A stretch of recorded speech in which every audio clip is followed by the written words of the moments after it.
Bonsoir et bienvenue dans cette soirée événement. La rédaction de LCI vous propose une émission exceptionnelle à quelques heures du vote crucial pour la droite française. Qui, de Bruno Retailleau ou de Laurent Wauquiez, gagnera la présidence des Républicains et donc une position décisive pour 2027.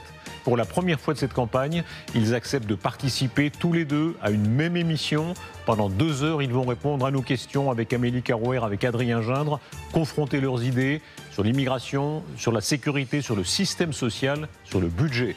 Nous irons au fond des choses. D'un côté, Bruno Retailleau, ministre de l'Intérieur, qui a fait le choix d'entrer au gouvernement. Il a marqué les esprits par sa position sur l'immigration. Comme des millions de Français, je pense que l'immigration n'est pas une chance.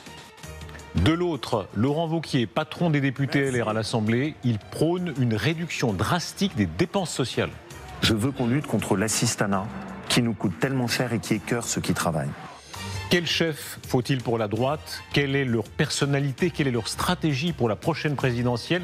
Objectif 2027, c'est parti et on va commencer avec Bruno Retailleau.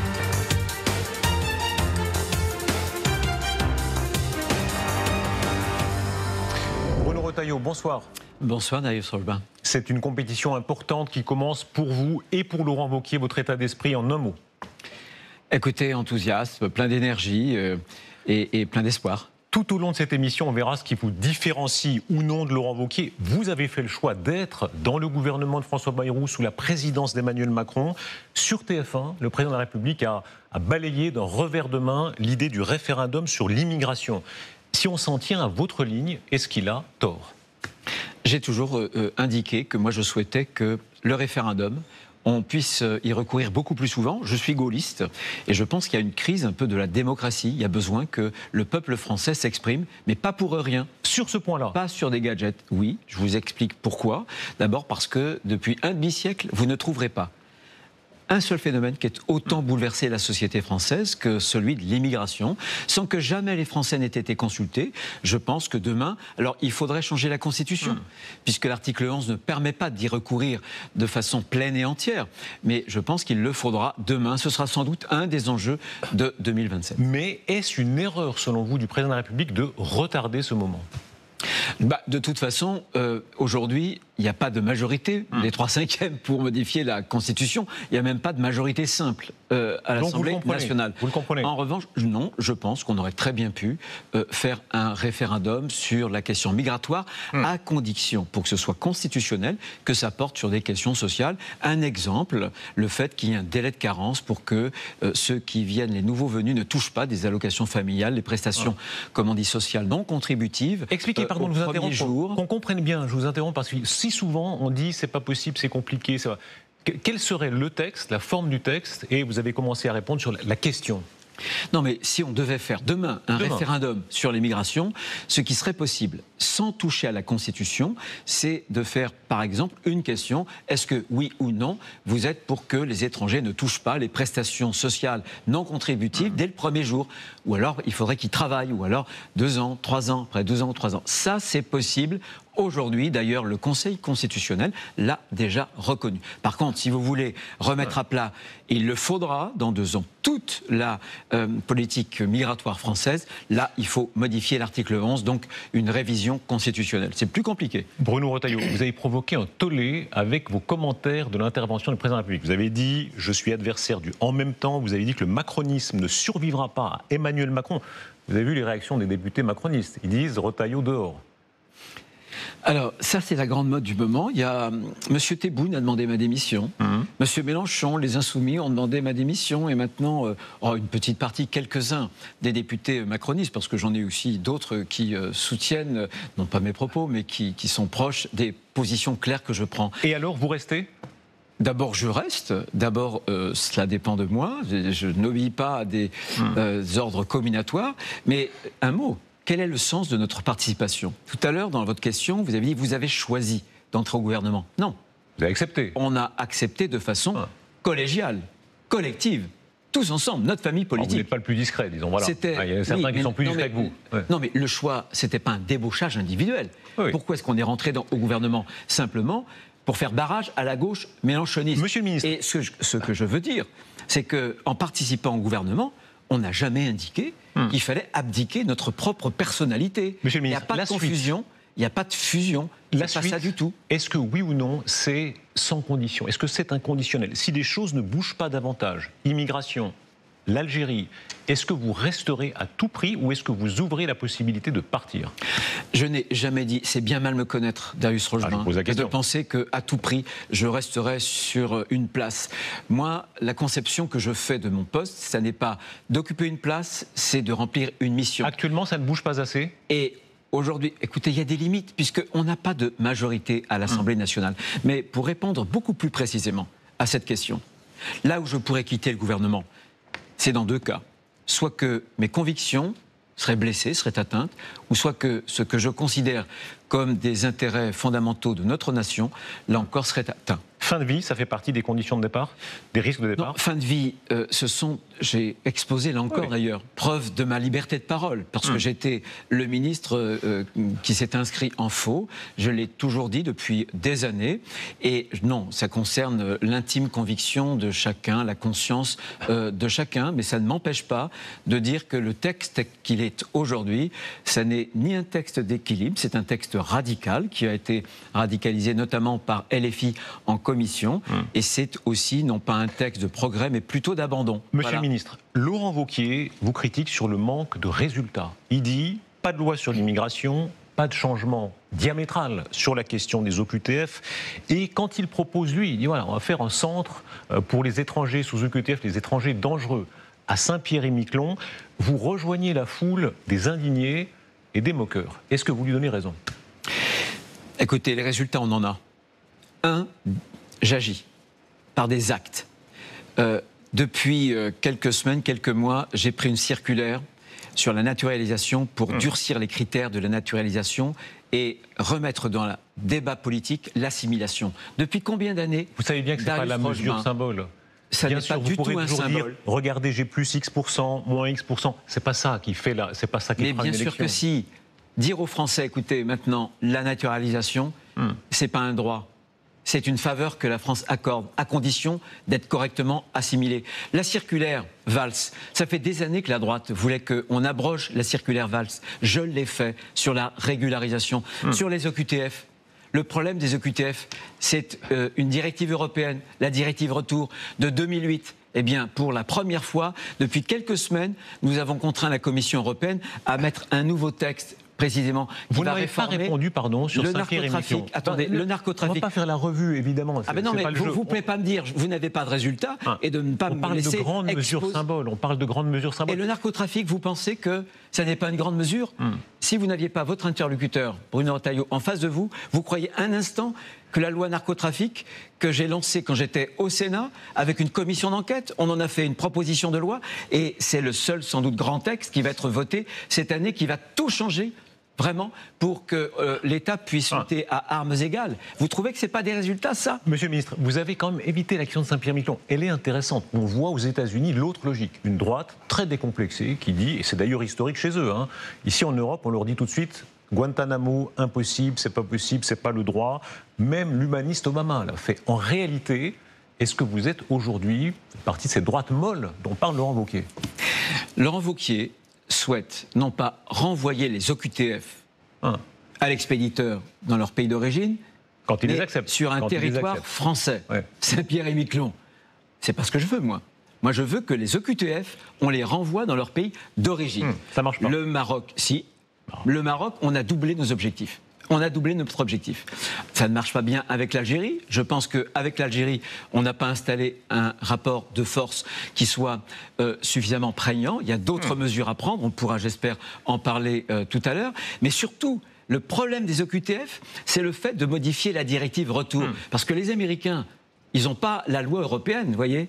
La loi européenne, c'est la directive retour. J'explique juste en 2 mots. Aujourd'hui, la directive retour, c'est terrible. C'est la directive anti-retour, puisqu'elle remet dans les mains du clandestin le choix du délai volontaire de rester ou de partir. Mais on marche sur la tête. Eh bien, on a réussi à faire en sorte que la Commission pose une réforme, et on n'y avait pas réussi depuis, vous tenez bien, vous êtes assis, 2008. Vous estimez que ça n'est pas un résultat ? Monsieur le ministre, plus profondément, le changement de la société, et là on est au-delà de la mesure un telle ou de la loi une telle. Je vous donne un exemple, le prénom Mohamed. On voit à quel point chaque année à la statistique des prénoms, il y a une partie, surtout de vos électeurs de droite, qui discutent de ça. Oui, c'est l'évolution démographique, l'immigration qui compense le déficit de natalité. Il y a plus de Mohamed et il y a de moins en moins de Jean, de Pierre, de Matthieu, de prénoms, disons, d'évangélistes. Est-ce que vous êtes de ceux, écartons tout racisme évidemment, est-ce que vous êtes de ceux qui considèrent que c'est la marche des choses ou est-ce que ça vous chagrine ? Mais écoutez, j'ai été le Premier ministre de l'Intérieur, souvenez-vous, ça a créé une polémique, à assumer le fait qu'aujourd'hui, dans les conditions actuelles, l'immigration n'est plus une chance pour la France. Voilà. 1 demi-million de personnes, d'étrangers tous les ans, c'est l'équivalent de Toulouse, c'est l'équivalent de Lyon. Eh bien, ça n'est plus possible. Aucune société, aucun équilibre social ne peut y résister. Vous estimez que ce que je dis là, c'est politiquement correct ? Bien sûr que non. J'ai été contredit par énormément, y compris de ministres, et plus que des ministres même. Et je l'assume. Je l'assume parce qu'aujourd'hui, c'est une question de nombre et la proportion est précisément dépassée. Et je pense qu'il ne faut pas, et les Français ne veulent pas, demain, se retrouver chez eux dans un pays qui leur serait étranger, où les repères seraient différents. Quel chef serez-vous ? Seriez-vous ? La droite se cherche un chef. On est au-delà même des LR. Il y a quelque chose comme la grande généalogie Chirac, Sarkozy. Et puis après, ça s'est un peu perdu depuis la défaite de François Fillon en 2017. En quoi seriez-vous plus représentatif des aspirations des électeurs de droite aujourd'hui que Laurent Wauquiez ? Mais ce n'est pas un problème entre lui et moi, c'est un problème d'incarnation. Moi, je pense qu'il faut que la droite ait une constance, ait une cohérence. La droite a déçu ses électeurs trop souvent, elle a changé trop souvent, elle a été d'ailleurs impressionnée par la gauche. Mais ce que je veux porter, moi, comme projet, c'est défendre la France des gens honnêtes. C'est pour moi ce qu'on appelle la France de la décence, c'est-à-dire que c'est une France qui croit au travail, qui croit au mérite, qui croit à l'effort. C'est une droite... Laurent Wauquiez aussi. Personne ne va dire qu'on est pour les gens déshonnêtes. Mais je le dis. Et je le dis parce que beaucoup d'hommes et de femmes politiques, finalement, n'écoutent pas cette France-là. C'est une France silencieuse, elle ne fait pas de bruit. On a l'impression, pardon, que vous le prenez de biais, c'est-à-dire que vous n'osez pas l'affronter directement. Je vous demande, vous avez un adversaire, on va l'entendre dans quelques instants, et vous dites qu'est-ce qui vous différencie, vous parlez des gens honnêtes. C'est tout à fait à votre honneur, mais bien sûr, tout le monde est pour les gens honnêtes. Mais pourquoi vous ne répondez pas plus exactement ? Qu'est-ce qui vous différencie au fond ? Mais c'est une question d'incarnation. On est dans la même famille politique. C'est heureux qu'on ait des convictions et des lignes qui sont voisines. Mais je n'ai pas la même personnalité. Le caractère, qu'est-ce qui vous différencie ? La façon de porter des convictions, c'est tout aussi important que les convictions qu'on se fait. Et je vois où vous voulez m'entraîner, mais je ne me laisserai pas entraîner. Depuis le départ, j'ai pris un engagement. Une discipline, je m'y suis tenu. Il y a eu des coups dans cette campagne, je n'y ai répondu à aucun de ces coups-là. Et très franchement, ce que je souhaite, c'est ne pas céder à la tentation de la petite phrase. Donc ce soir, avec vous, je m'y tiendrai. Et vous ne parviendrez pas. Mais vous serez votre droit d'être très consensuel. C'est votre droit le plus strict, monsieur le ministre. Dans une famille politique. Attendez, l'émission n'est pas finie. Non, attendez, soyez prudent. Soyez prudent. On n'est pas suffisamment fort pour qu'on se divise, c'est tout. Voilà. On peut, en plus, c'est une question de générosité, une campagne. On peut faire partager ses convictions sans taper sur le voisin. Évidemment. En plus, on est dans la même famille politique. Jacques Chirac parlait de l'étrangleur ottoman. On fait tout en douceur et puis à la fin, on étrangle l'adversaire. Mais ne nous arriverons pas. Non, mais je vous plaît. Je vous taquine. Allez, bon, avançons. Vous avez choisi une photo. Chacun a choisi une photo. Chacun la commentera d'ailleurs. Et c'est une photo grave que vous avez choisie. C'est l'hommage à ce capitaine qui a perdu la vie lors d'une opération de sauvetage. C'est sans doute un des moments qui m'a le plus bouleversé lorsque je me suis rendu là-bas. C'est à Lannemezan. C'est une compagnie de CRS sauveteurs.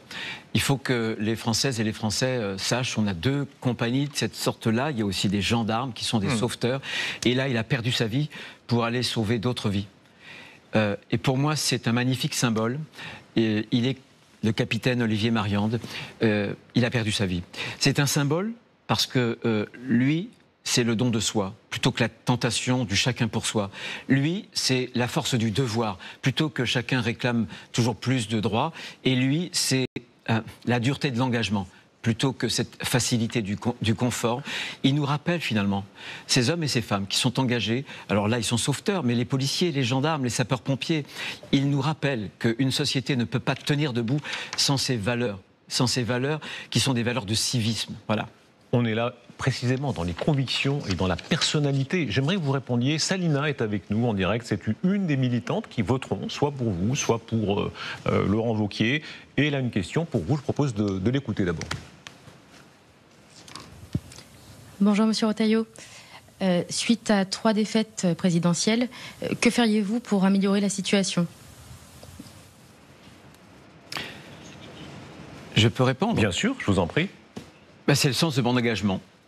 Si je me suis engagé dans cette compétition interne, c'est que j'ai senti que depuis que je suis ministre de l'Intérieur, que nous participons au gouvernement, la droite a retrouvé des couleurs. Il y a un vent d'espoir qui s'est levé. La preuve, c'est que dans les élections internes, non pas internes, mais les élections partielles, législatives ou municipales, nous sommes le parti qui avons le plus progressé. Et donc, je pense qu'il faut une droite, pour qu'elle soit audible, il faut qu'elle soit crédible. Une droite qui soit dans l'action, qui se retrousse les manches, qui soit utile pour la France, mais qui n'abandonne pas vraiment, qui n'abandonne ni ses électeurs, ni ses convictions. La droite que je veux reconstruire, précisément, c'est une droite qui ne sera pas honteuse, qui ne s'excusera pas d'être ce qu'elle est, mais qui fièrement portera nos valeurs. Et à ce moment-là, je suis certain qu'on peut faire revenir à nous de nombreux électeurs qui nous avaient quittés. La preuve, j'ai fait pendant cette campagne revenir à nous. On est passé de 42 à 121 000 adhérents. Beaucoup d'adhérents qui nous avaient quittés pour aller voter Mme Le Pen, M. Zemmour ou M. Macron, qui sont revenus. Ce que nous avons fait là pour les adhérents, demain, il faut le faire pour nos électeurs à une condition, c'est de respecter ce que nous sommes. C'est de ne pas avoir peur de la gauche.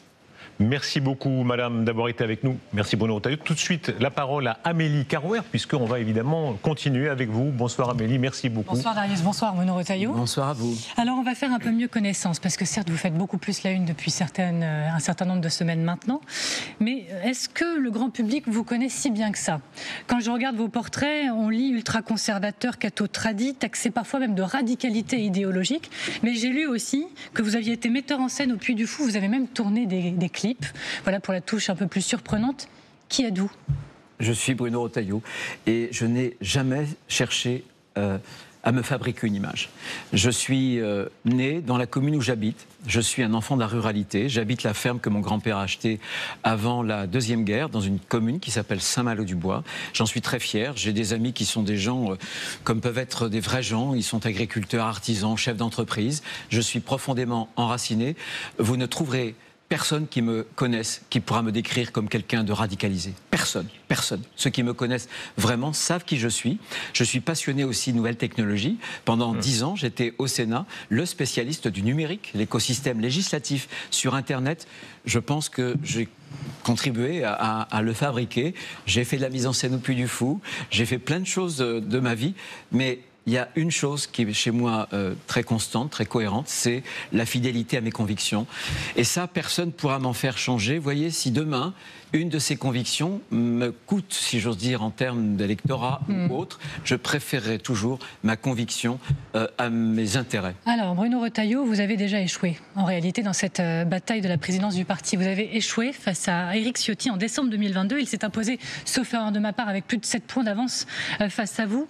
Ils vous ont déjà dit non, les Républicains. Alors, pourquoi y retourner ? Est-ce qu'il y a même un esprit de revanche et qu'avez-vous appris de cet échec ? On apprend toujours de ses échecs, et moi, ma vie est faite de réussites et aussi d'échecs, bien sûr.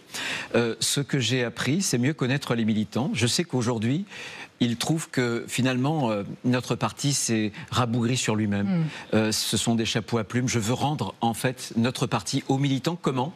Tout simplement en leur mettant dans les mains nos décisions par le référendum interne. Je suis favorable au référendum pour le pays, eh bien, je veux l'appliquer aussi pour le parti, pour que toutes les grandes décisions, ils puissent les trancher. Qui est votre modèle en politique ? Et je vous préviens tout de suite, De Gaulle, c'est pas autorisé. Non, j'ai pas de modèle. Alors, j'ai dans mon bureau de belles images. Georges Clemenceau, qui est un Vendéen, qui a été ministre de l'Intérieur, les Pères à la Victoire, et Jean de Tassigny, qui a signé le 8 mai 1945, on a fêté les 80 ans il y a quelques jours, l'acte de capitulation de l'Allemagne nazie à Berlin. Et voyez, Georges Clemenceau était un laïc républicain, anticlérical, bouffeur de curé, alors que Jean de Tassigny était une lignée aristocratique, catholiques, mais ces deux-là sont nés dans le même petit village vendéen de Mouilleron-en-Parais. Pour moi, c'est la France. Pourquoi ? Parce que simplement, la France tisse finalement des traditions qui étaient très très différentes. L'un est de tradition de l'épée, un soldat, l'autre plutôt de plume, Georges Clémenceau. Mais ce qui les a réunis, c'est la patrie, c'est l'amour de la France. Et mon engagement politique, moi, c'est d'abord un engagement patriote pour mon pays que j'aime. Et on continue cette émission spéciale pour celles et ceux qui nous rejoignent. Regardez, il y a toujours le chrono qui tourne. Ce sont les 12 minutes que vous avez, Amélie Carré. Il reste 8 minutes 39. Et tout à l'heure, c'est évidemment Laurent Wauquiez qui vous répondra. Et je voudrais savoir ce que vous pensez de Donald Trump maintenant. Son visage va s'afficher. Que pensez-vous de Donald Trump ? Depuis le départ, moi je suis français, je ne suis pas américain. Je pense que Donald Trump est une mauvaise réponse à de bonnes questions.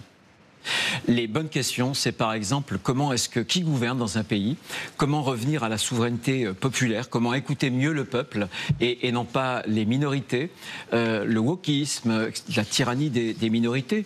Tout à l'heure, on a parlé de ceux que je veux défendre. La France des gens ordinaires. La France des gens ordinaires, en réalité, les hommes politiques ne l'écoutent plus. Vous savez pourquoi ? Parce qu'ils essaient de faire une politique clientéliste, la politique des minorités. Moi, je veux faire ce que le général de Gaulle avait dit un jour, la politique de la majorité nationale. Et il y a une majorité nationale, une majorité de Français, croyez-moi, qui veulent que le travail paye plus que l'assistanat, que l'école transmette, qu'elle soit méritocratique, qu'il y ait une vraie autorité, qu'il y ait une révolution pour la justice, notamment la justice pénale des mineurs. Oui, Retailleau, le temps file, vous l'avez compris, avec le chrono qui a été à nouveau rappelé. Oui, mais moi, je vais vous dire, je ne parle pas comme un tract. Ah, mais ça, je comprends bien. Je ne parlerai jamais comme un tract. Vous êtes dans vos rôles, dans votre rôle, je suis dans le mien, d'essayer de maintenir mes temps. Je reste dans mon rôle. J'ai une question qui vous revient, alors vous l'avez déjà effleurée avec Darius, mais elle vous revient régulièrement comme un boomerang. Que faites-vous dans ce gouvernement ? François Bayrou, qui n'a eu de cesse de mettre des bâtons dans les roues de Jacques Chirac après 2002, de Nicolas Sarkozy 2007-2012, n'y a-t-il pas une part de reniement ? Amélie Carré, je me suis expliqué tout à l'heure.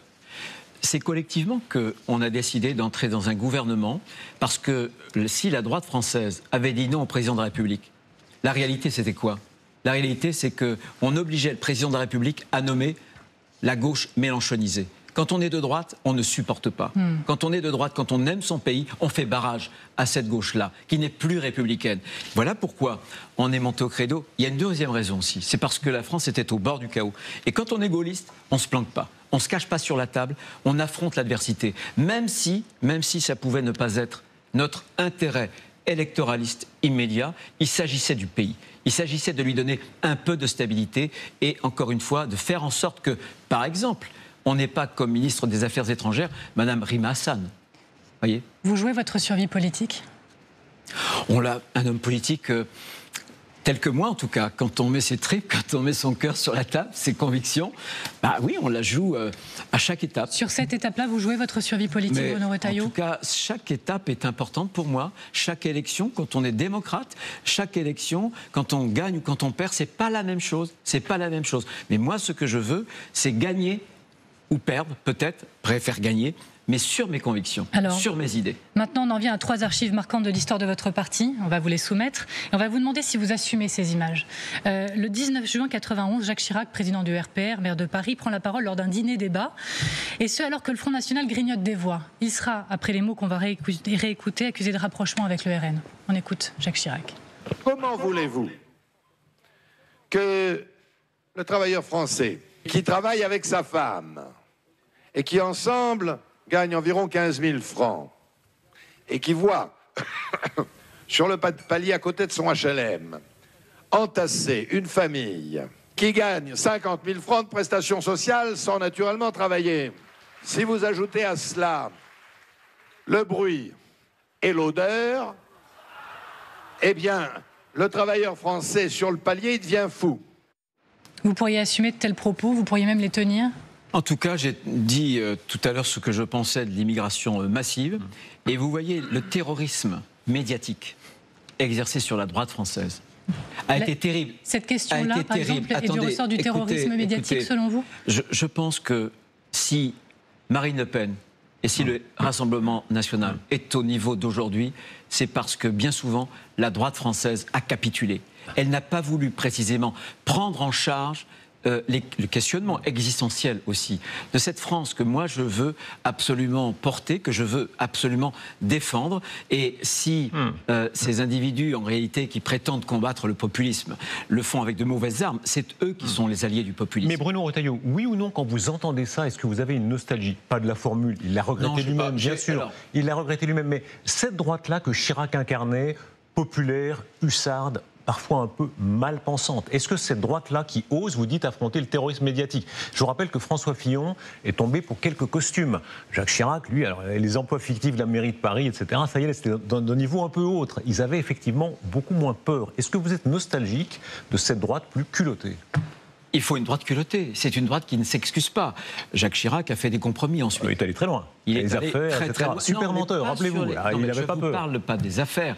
Je vous parle du compromis avec le politiquement correct. Ouais. Je pense que si la droite veut se relever, et je pense que c'est peut-être une leçon de ces derniers mois vis-à-vis de la politique que je mène et du langage que je tiens en parlant vrai, je pense que beaucoup d'électeurs de droite et d'adhérents se sont retrouvés dans mes prises de position claires. Voilà, et je ne les abandonnerai pas. Le parler vrai, c'était une marque de fabrique aussi de Nicolas Sarkozy. On en vient à cette phrase qui a été prononcée par Nicolas Sarkozy, c'était le 19 juin 2005 à la Courneuve, après la mort d'un enfant de 11 ans tué d'une balle au bas de son immeuble. Les images de Nicolas Sarkozy ont fait la une des JT, la phrase a été reprise en boucle, on va se la remettre en mémoire, regardez.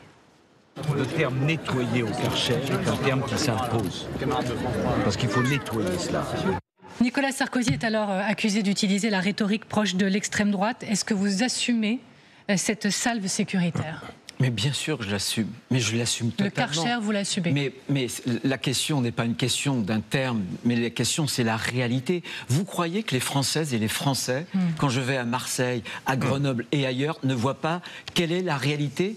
Avec quels mots vous voulez décrire la réalité? Moi, ce que je reproche, pas seulement à la droite, ce que je reproche aux hommes et aux femmes politiques françaises, c'est de ruser avec la réalité, c'est de vouloir cacher la réalité aux Français, c'est d'avoir pendant trop longtemps parlé d'un sentiment d'insécurité. On y est, et c'est catastrophique, à tel point que j'ai parlé il y a quelques jours pour ce sapeur-pompier qui lutte encore contre la mort, au moment où on parle, qui avait été renversé par un jeune, 19 ans, 15 antécédents judiciaires. J'ai parlé de fabrique des barbares. On est dans la fabrique de barbares, et croyez-moi, si on ne retrousse pas les manches, et si on ne donne pas des tours de vis extrêmement fermes, croyez-moi, cette hyperviolence, on ne l'arrêtera pas comme ça. J'ai parlé de 3 archives, on en vient à la 3e. Le pays est en faillite. Cette phrase désabusée, elle est signée François Fillon, Premier ministre, le 21 septembre 2007.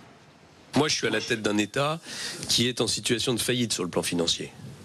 Je suis à la tête d'un État qui est, depuis 15 ans, en déficit chronique. Je suis à la tête d'un État qui n'a jamais voté un budget en équilibre depuis 25 ans. La France est en faillite aujourd'hui ? Bien sûr, 300 milliards d'euros. Pour vous donner un exemple, parce que c'est tellement faramineux que je pense que les téléspectateurs ne se le représentent pas, ce montant-là. Dans 2 ans, pour payer les seuls intérêts de la dette, il faudra la quasi-totalité de la recette fiscale de l'impôt sur le revenu. Vous imaginez, c'est l'appauvrissement de la France. C'est l'appauvrissement de la France. Et l'appauvrissement aussi des Français. Quel netteté cela appelle? C'est-à-dire, vous n'êtes pas le seul, disons les choses, à dire cela, mais quand on entend un David Lisnard dire « Allez, on ne se cache pas derrière des formules genre suradministration, millefeuille, je ne sais quoi ». Non, on dit 12% de fonctionnaires en moins en France. Il dit « Je le fais à Cannes, on peut le faire au niveau national ». Êtes-vous d'accord? Je pense qu'il faudra, bien sûr, dans les mesures. C'est d'abord l'État, plutôt que la poche des Français. Quand j'entends, heureusement, le Premier ministre y a mis fin à cette idée qu'il faudrait aller puiser dans la poche des retraités pour compenser justement l'impéritie de l'État. Non, il faut, bien entendu, demain, il y a un État qui est trop dispendieux. Vous n'avez pas répondu. 12% de fonctionnaires en moins, oui, je pense qu'il faudra ne pas remplacer, je ne peux pas donner le chiffre de 12%. D'une ampleur aussi considérable. Il ne faudra pas, de toute façon, remplacer tous les fonctionnaires qui partent à la retraite. Oui, vous fuyez, pardon. Non, une partie des électeurs de droite diront « Ah, voilà toute cette droite qui dit « Ah, voilà le constat », et dès qu'on arrive au remède, ah oui, c'est compliqué. Vous voulez qu'on rentre dans soyons précis.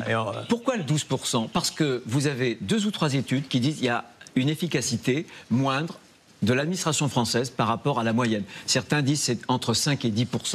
Moi, je vous dis, c'est très concret, il vaudra mieux assumer cette idée qu'on ne remplace pas, on ne va pas mettre des fonctionnaires au chômage, mais 1 sur 2 qui part à la retraite, et on appliquera non pas sur des policiers, sur du personnel soignant, mais dans l'administration administrante. Je vous prends simplement un exemple, dans l'hôpital français, vous avez un taux d'encadrement administratif de 34%. En Allemagne, 25%. La différence entre les deux, 127 000 postes. Il vaut mieux les avoir au chevet, précisément, des patients que dans des bureaux à administrer et justement à faire peser un poids bureaucratique sur les personnels soignants. C'est très clair, c'est très concret, mais il y a beaucoup d'autres économies qu'on pourra faire. On n'a pas le temps, je pense. Non, mais on va continuer. Merci beaucoup, Amélie. Dans quelques instants, c'est Adrien Jeanne qui va nous rejoindre. Un autre militant, répondez s'il vous plaît. Serge, il était gaulliste, si j'ai bien compris, il me corrigera si je dis une bêtise. Il est parti, il est revenu, il vous pose une question. Bonjour Monsieur Retailleau. D'aucuns considèrent que la France a besoin d'une immigration de travail. Lundi dernier, le ministre britannique travailliste a décidé de réduire considérablement l'immigration au Royaume-Uni, considérant que son pays était incapable d'assimiler ou d'intégrer autant de populations étrangères. Il a même qualifié les entreprises d'accros qui s'appuient sur une main-d'œuvre importée et que leur système permet effectivement d'avoir de la main-d'œuvre à bas coût plutôt que d'investir dans la jeunesse britannique. Est-ce que pour notre pays, l'immigration doit être désormais dictée par les besoins de la restauration et du BTP notamment ? Est-ce qu'il ne conviendrait pas plutôt d'avoir une immigration qualifiée vers des secteurs bien précis comme celui des hautes technologies, de l'IA, de la médecine ou secteurs à valeur ajoutée ? Si vous devenez président du LR, quelle proposition ferez-vous ? S'il vous plaît, convainquez-moi. Merci Serge pour cette question.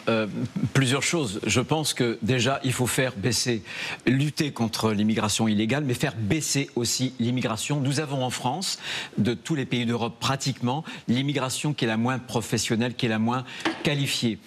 Ce que j'ai voulu, moi, pour réduire la régularisation, justement, de ceux qui sont entrés illégalement ou qui se sont maintenus clandestinement sur notre territoire, parce que ce chiffre doit baisser, je dis simplement au patronat, vous avez plus de 400 000 étrangers qui, eux, sont en situation régulière. Au moment, là encore, où je vous parle, eh bien, on les qualifie, mais eux sont entrés légalement, et plutôt que de régulariser des gens qui sont rentrés illégalement, il vaut mieux s'occuper de qualifier des gens qui, précisément, pourront travailler et qui ont joué le jeu. En revanche, je pense qu'on peut mieux mobiliser la force de travail français. Il y a trop de jeunes qui sont au chômage. Beaucoup d'entreprises, quand les seniors ont plus de 55 ans, en réalité, on leur dit ciao, on va utiliser des plus jeunes.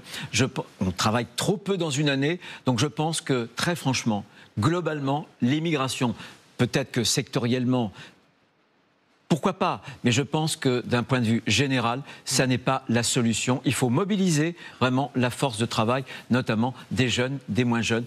Et c'est comme ça qu'on arrivera à relever précisément le défi. Merci beaucoup, monsieur. Merci, Serge. Et merci là-dessus pour cette réponse. Va nous rejoindre Adrien Jeanne, puisqu'on avance objectif 2027 avec tout ce que ça suppose. Bonsoir, merci Adrien Jeanne. Bonsoir Darius, bonsoir Bruno Retailleau. Bonsoir. Effectivement, 12 minutes pour moi, 2 ans pour vous, puisque si vous êtes élu président des Républicains, il vous restera 24 mois pour préparer votre parti à l'échéance présidentielle. Une question se posera à vous.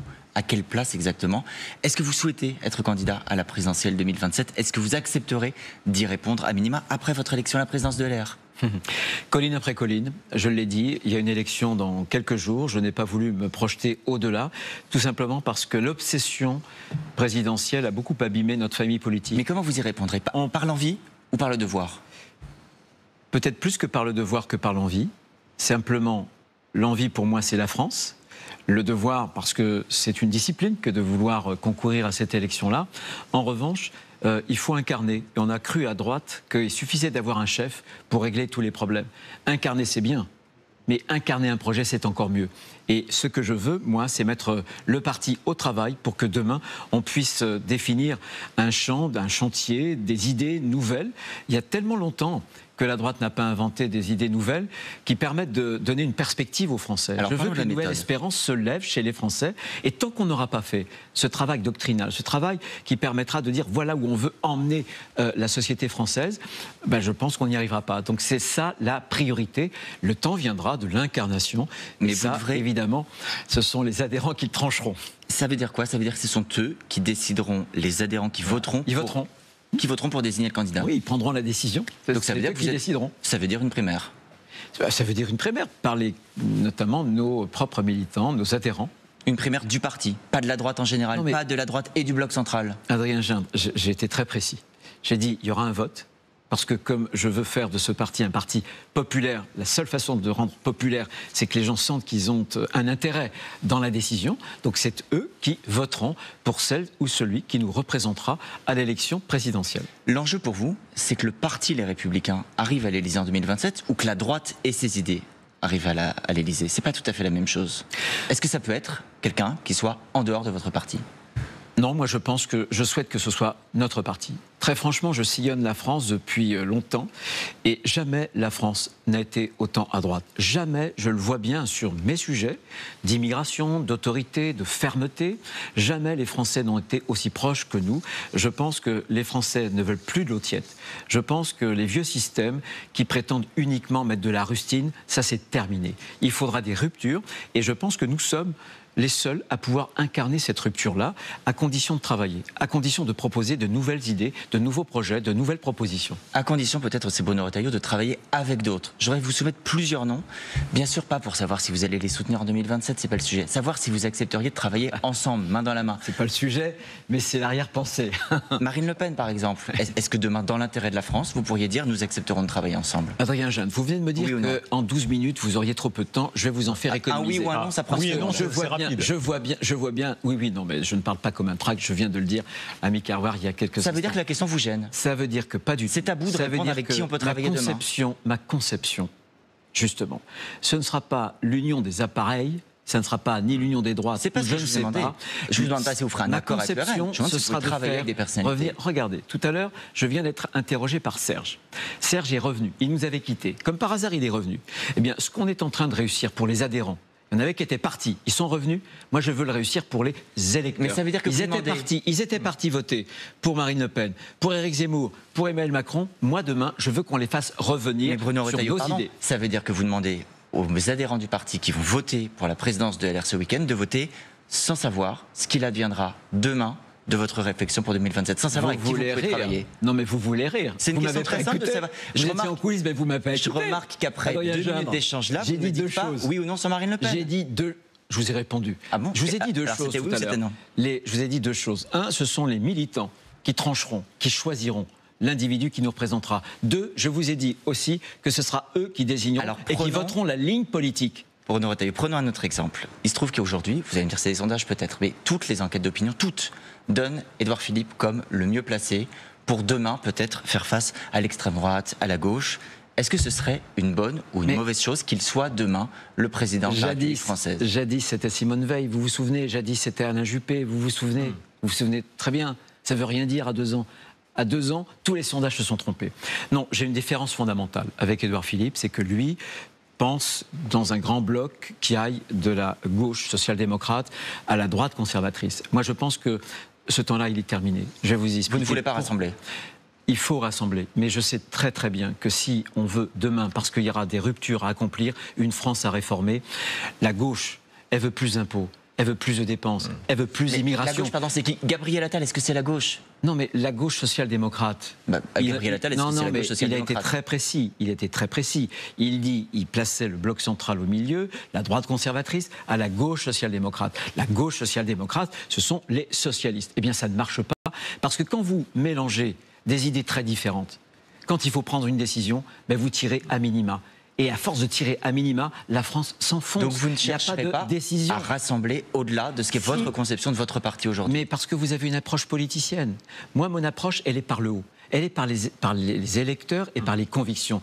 J'ai montré, regardez déjà, pour les adhérents, qu'on peut faire revenir à nous des adhérents. Nous montrerons ensemble demain que sur des lignes très très claires, eh bien, beaucoup de Français, cette France des gens honnêtes, elle nous reconnaîtra. J'ai remarqué, Bruno Retailleau, qu'à plusieurs reprises depuis le début de cet entretien, tout à l'heure avec Darius et avec Amélie, vous parlez de la gauche, la gauche, la gauche. C'est ça votre adversaire pour 2027 ? Non, mais je crois à un clivage droite-gauche. Je pense que la tripartition du paysage politique a été terrible pour la 5e Cinquième République, parce que c'est le fait minoritaire, et la Cinquième République, ça ne va pas bien avec le fait minoritaire.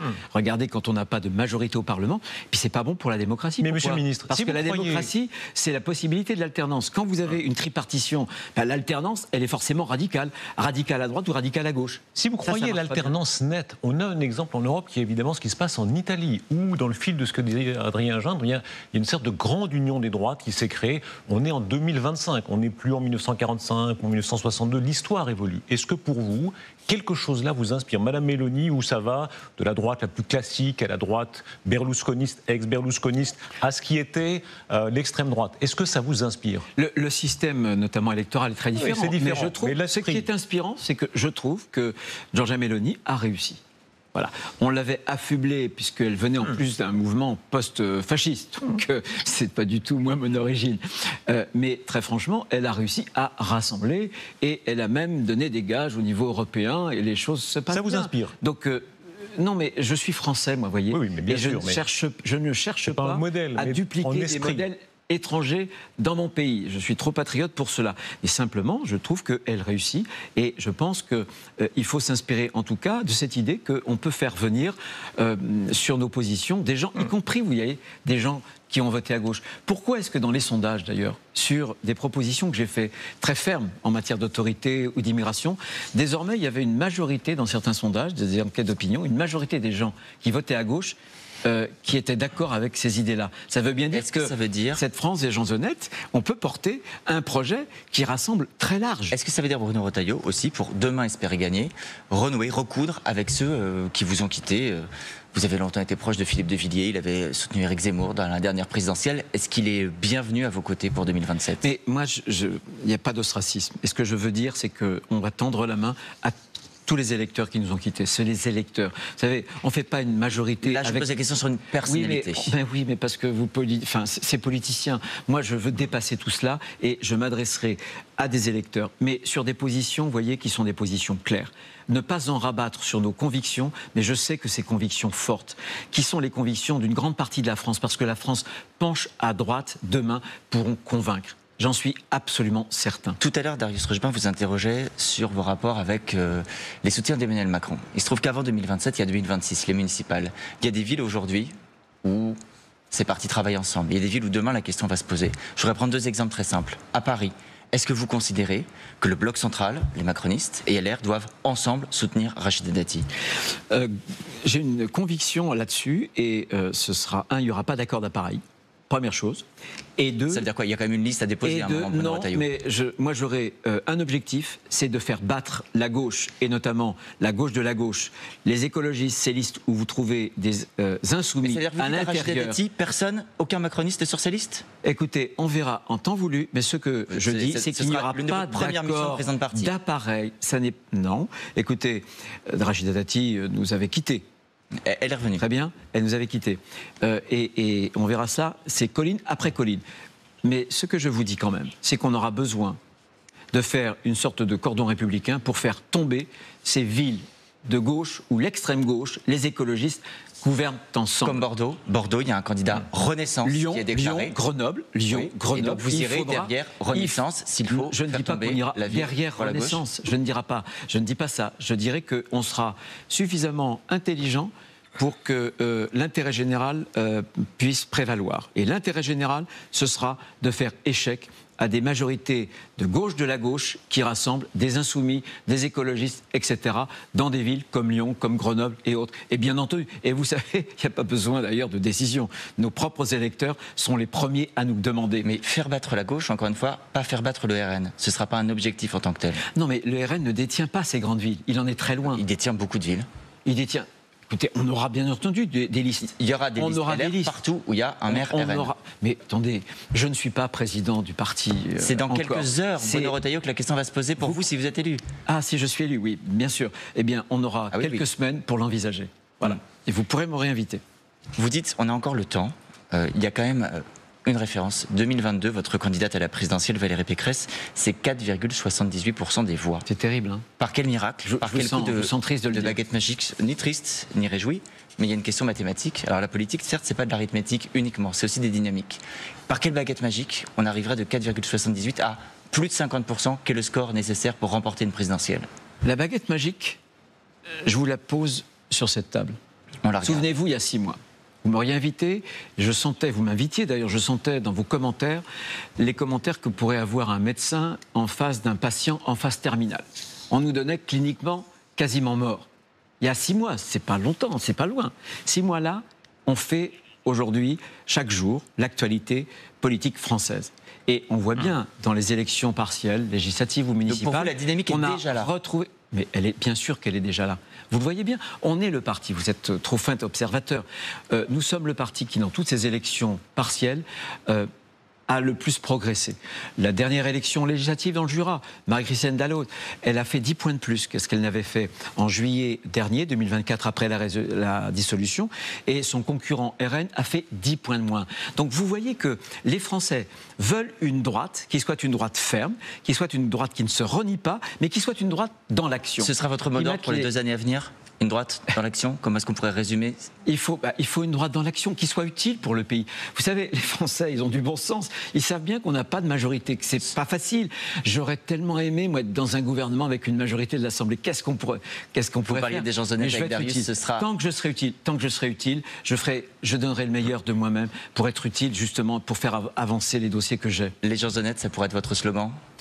Non, mais en tout cas, c'est porter, défendre en tout cas la France des gens honnêtes. Ouais, je trouve qu'ils sont silencieux, que les hommes politiques se sont désintéressés et que c'est la France qui croit au travail, qui croit à la récompense, c'est la France silencieuse. Et je pense que là encore, c'est la politique de la majorité nationale, comme aurait dit le général de Gaulle, que nous, on peut porter et qui permettra demain de convaincre beaucoup de Français, y compris des Français qui ne sont pas familiers du vote à droite. Merci beaucoup Adrien Gindre. On va poursuivre cette émission. Dans quelques instants, évidemment, c'est Laurent Wauquiez qui parfois donnera ses réponses, parfois vous répondra, peut-être vous contredira. Et maintenant, on va passer à un exercice un peu plus difficile qui est un vrai oui-non. Vous disiez tout à l'heure, vous rechigniez un peu à répondre oui ou non. Non, parce que c'est les 2 mots les plus difficiles et les plus importants. On y va. Allez, quelques questions. La réalité est souvent beaucoup plus complexe qu'un oui ou qu'un non. Alors, vous aurez le droit de vous abstenir. Liberté. On y va. Oui, non. On va commencer l'exercice. Accompagnez-moi, Monsieur le Ministre.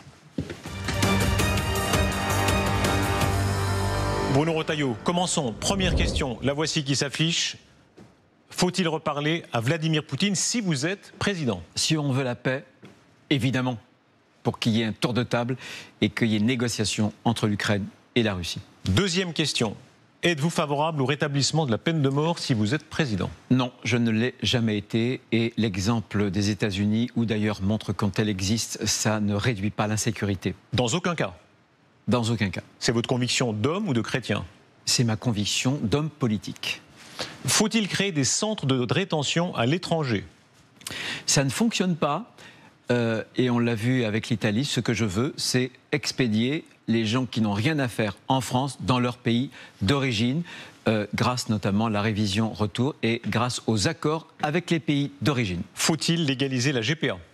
Certainement pas, je m'y suis toujours opposé, c'est la marchandisation du corps humain. Je pense que c'est une idée très forte, il ne faut pas sombrer dans cette espèce de marchandisation de l'existence humaine. L'écho de l'émission avec le président de la République mardi, allez-vous donner, vous président, à Charles Biétry le droit de choisir le moment de sa mort? Je pense que le texte, aujourd'hui, ne protège pas les plus vulnérables. Ça n'est pas un texte d'équilibre, c'est un texte radical. Et je pense qu'on va basculer dans une autre société. Je suis pour les soins palliatifs, pas pour l'euthanasie. Faut-il inscrire la règle d'or du déficit à 3% dans la Constitution si vous êtes président? Un frein à l'endettement forcé? Un frein à l'endettement, il y a plusieurs façons de l'écrire.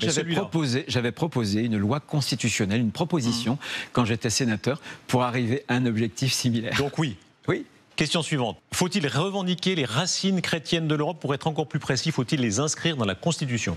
J'aurais souhaité que, oui, nous puissions les inscrire parce que l'Europe est un projet de civilisation et la civilisation européenne, c'est Rome, c'est Jérusalem, c'est la Grèce, c'est tout cela. Mais vous, président de la République, le feriez-vous, oui ou non?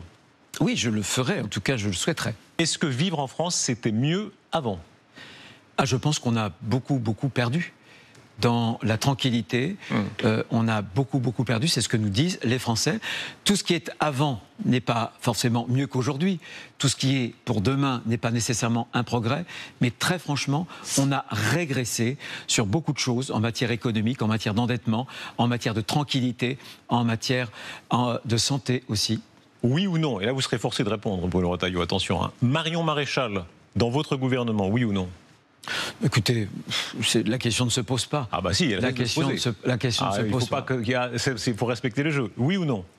Non, écoutez, je souhaite, moi, avoir une majorité. Non, c'est pas oui ou non. Je prendrai des ministres dans ma majorité. Donc c'est non. Elle n'est pas dans ma majorité. C'est non. Serez-vous candidat à la présidentielle en 2027? Vous êtes étonné de la question, j'imagine. Non, parce qu'on me la pose matin, midi et soir, et j'y réponds invariablement à la vendéenne. En utilisant cette expression, colline après colline. Candidat naturel? Il n'y a pas de candidat naturel. On va recevoir dans quelques instants Laurent Wauquiez qui va nous rejoindre. La suite avec lui, on verra. Un petit mot à lui, il va nous rejoindre là. Qu'est-ce que vous lui dites à Laurent Wauquiez? Non, je lui dis bonne chance. Voilà, il nous reste... bonne chance, mais pas trop quand même, j'imagine. Non, mais bon, de toute façon, encore une fois, je l'ai dit, on concourt à une élection interne. On fait partie de la même famille politique. On a des lignes qui sont très voisines et il faudra vraiment se rassembler. Très voisines, mais avec beaucoup de différences. Merci beaucoup, Monsieur le Ministre. Et on va l'entendre dans quelques instants. Il nous rejoint sur ce plateau. Merci beaucoup.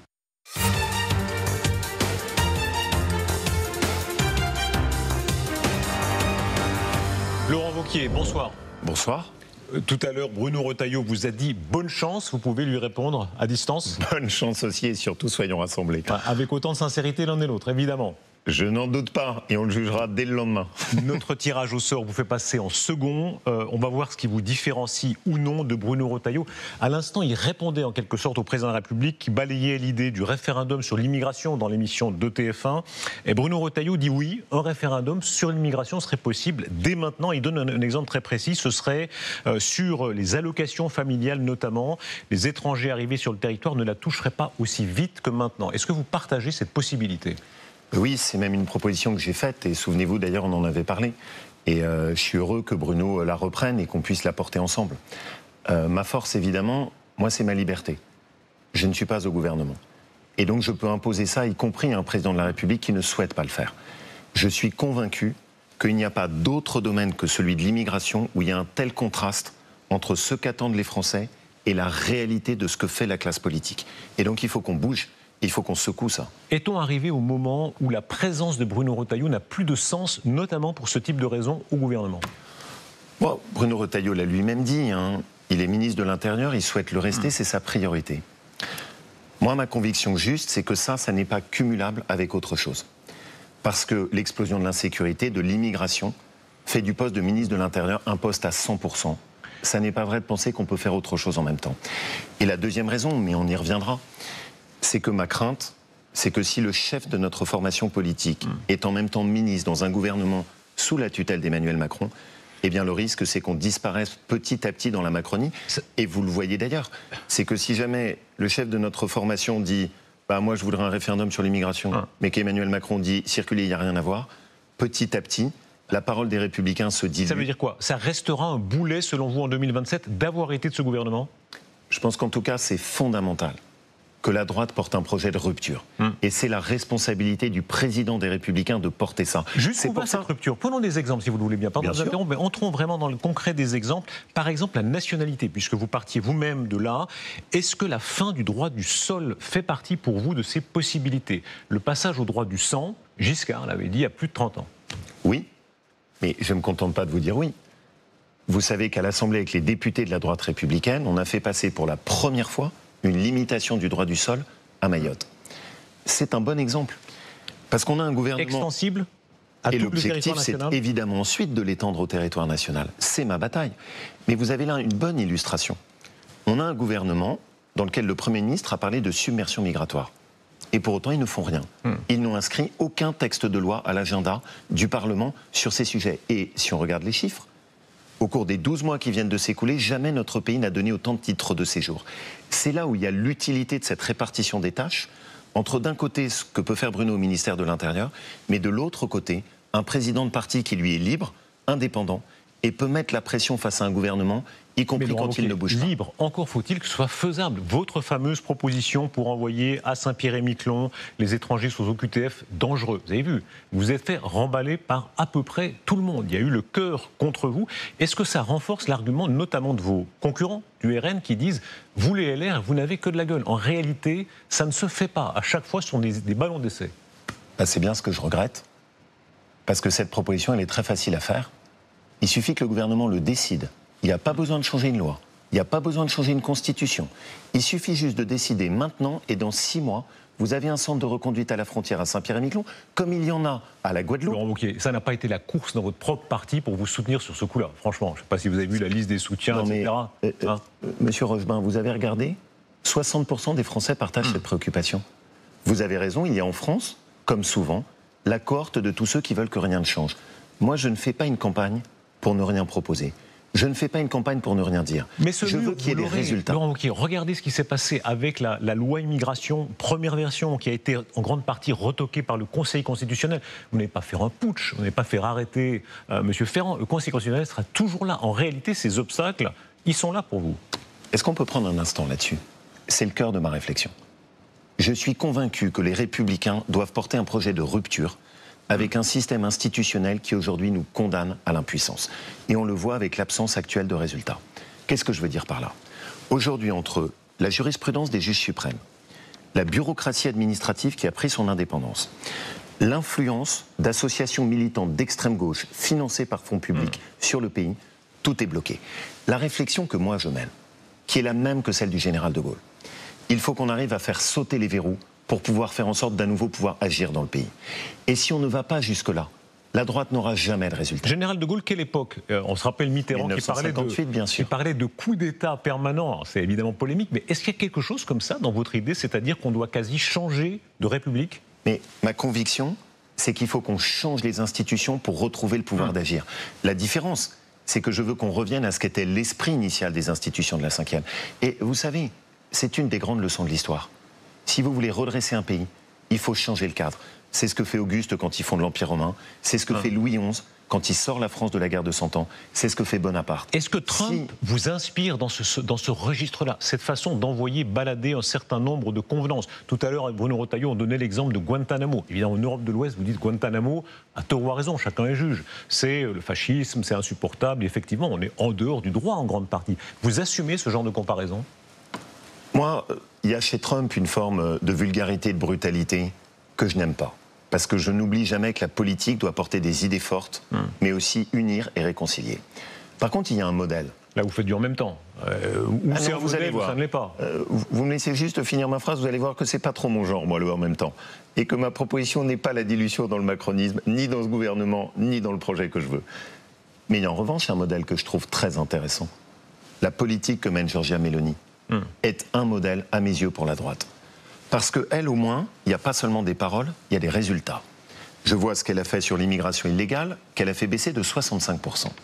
Je vois ce qu'elle fait en même temps sur le redressement de l'économie, où elle a diminué le déficit budgétaire, l'Italie est en excédent commercial, ils ont diminué leur taux de chômage, et surtout, autre proposition essentielle pour moi, ils se sont attaqués à l'assistanat. Et donc, pour moi, c'est intéressant parce que c'est une droite qui marche sur ses deux jambes. D'une part, la fermeté sur la sécurité et l'immigration, d'autre part, la revalorisation du travail. L'union de toutes et là, les vous avez des résultats. À ce point-là, c'est-à-dire, il faut dire ce qui est. Chez eux, c'est à la fois des post-fascistes, extrême droite, plus ou moins passés à autre chose, jusqu'à la droite très traditionnelle, démocrate chrétienne, assez rassurante, M. Tajani, post-Berlusconi. Vous croyez, vous, qu'en France, c'est possible ce grand écart?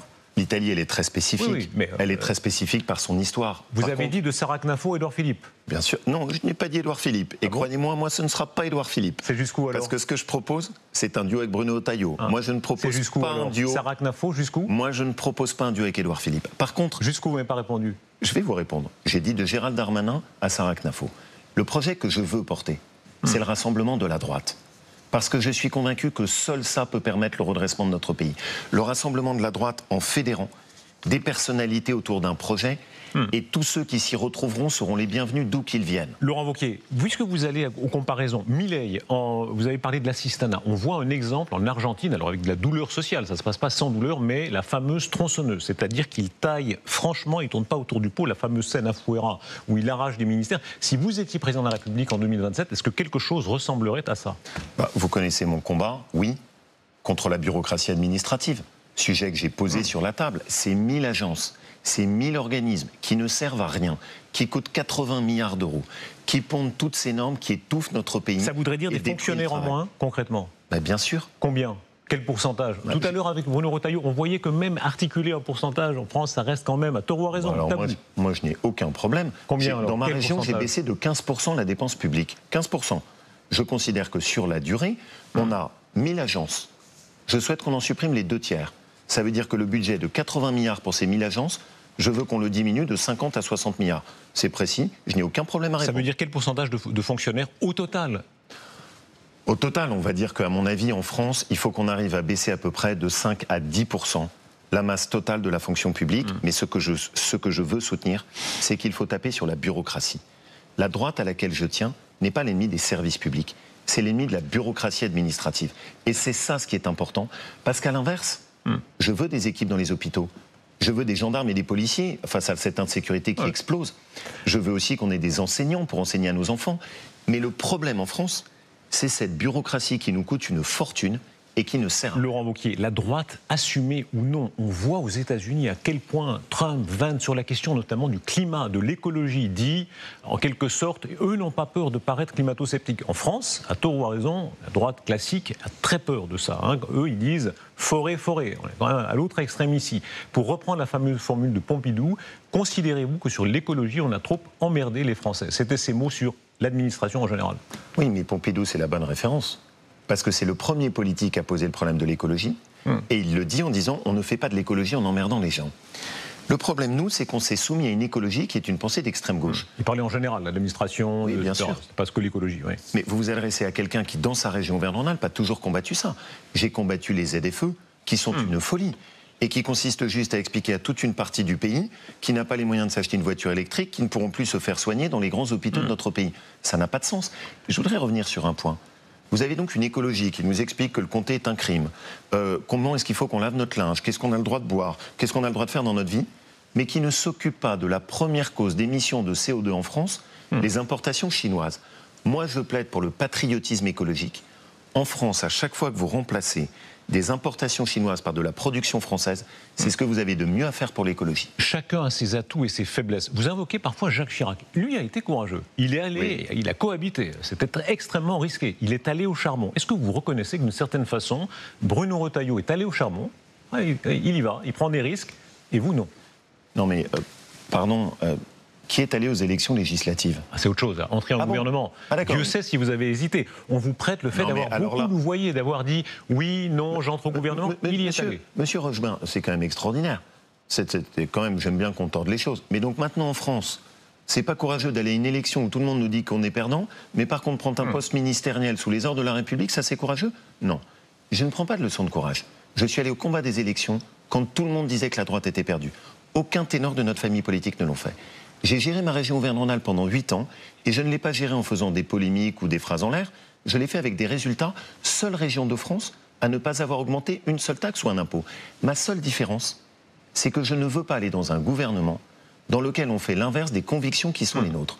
Moi, je considère que le drame de la droite, c'est trop de paroles, pas assez d'actes. Et c'est ça ce que je veux changer. Laurent Wauquiez, vous avez, comme Bruno Retailleau, choisi une photo. J'aimerais que vous la commentiez. C'est un personnage. À voir la photo, on ne le reconnaîtra pas, mais il allait jouer un rôle historique. Oui, pour moi, c'est très important. C'est l'oncle de mon père. C'est Émile Bollaert. Émile Bollaert est un des premiers, vous qui parlez de courage, à rejoindre le général de Gaulle en 1940. Quand Jean Moulin est arrêté et torturé à Lyon, il demande à Émile Bollaert d'aller à Lyon et d'organiser les réseaux de la résistance. Il est dénoncé à la Gestapo, déporté en camp de concentration. Il est fait compagnon de la libération et reconstruit ensuite le pays avec le général de Gaulle. Je viens de cette famille gaulliste. Je ne viens pas d'ailleurs, moi. C'est ma famille. Et ce que j'aime chez ces personnages, c'est qu'ils avaient le courage de changer les choses. Faire cette rupture que je veux que la droite apporte à notre pays, pas la suite du macronisme, pas le en même temps. changer les choses. Laurent Wauquiez, honneur à un tel destin, mais vous savez que ça cache une réalité, puisque vous parlez de cette époque-là, la collaboration, la quasi-totalité des préfets, des magistrats de toute origine, radicaux socialistes, droite classique, évidemment aussi les nationalistes d'extrême droite, avaient prêté serment à Pétain, les communistes, le pacte germano-soviétique, etc.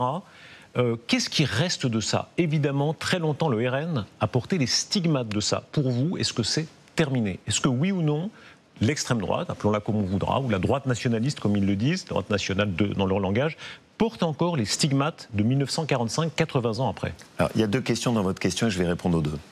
La première, ne comptez pas sur moi pour me livrer à cet exercice de dénigrement et d'autoflagellation de l'histoire de France. Moi, je vois Émile Bollaert.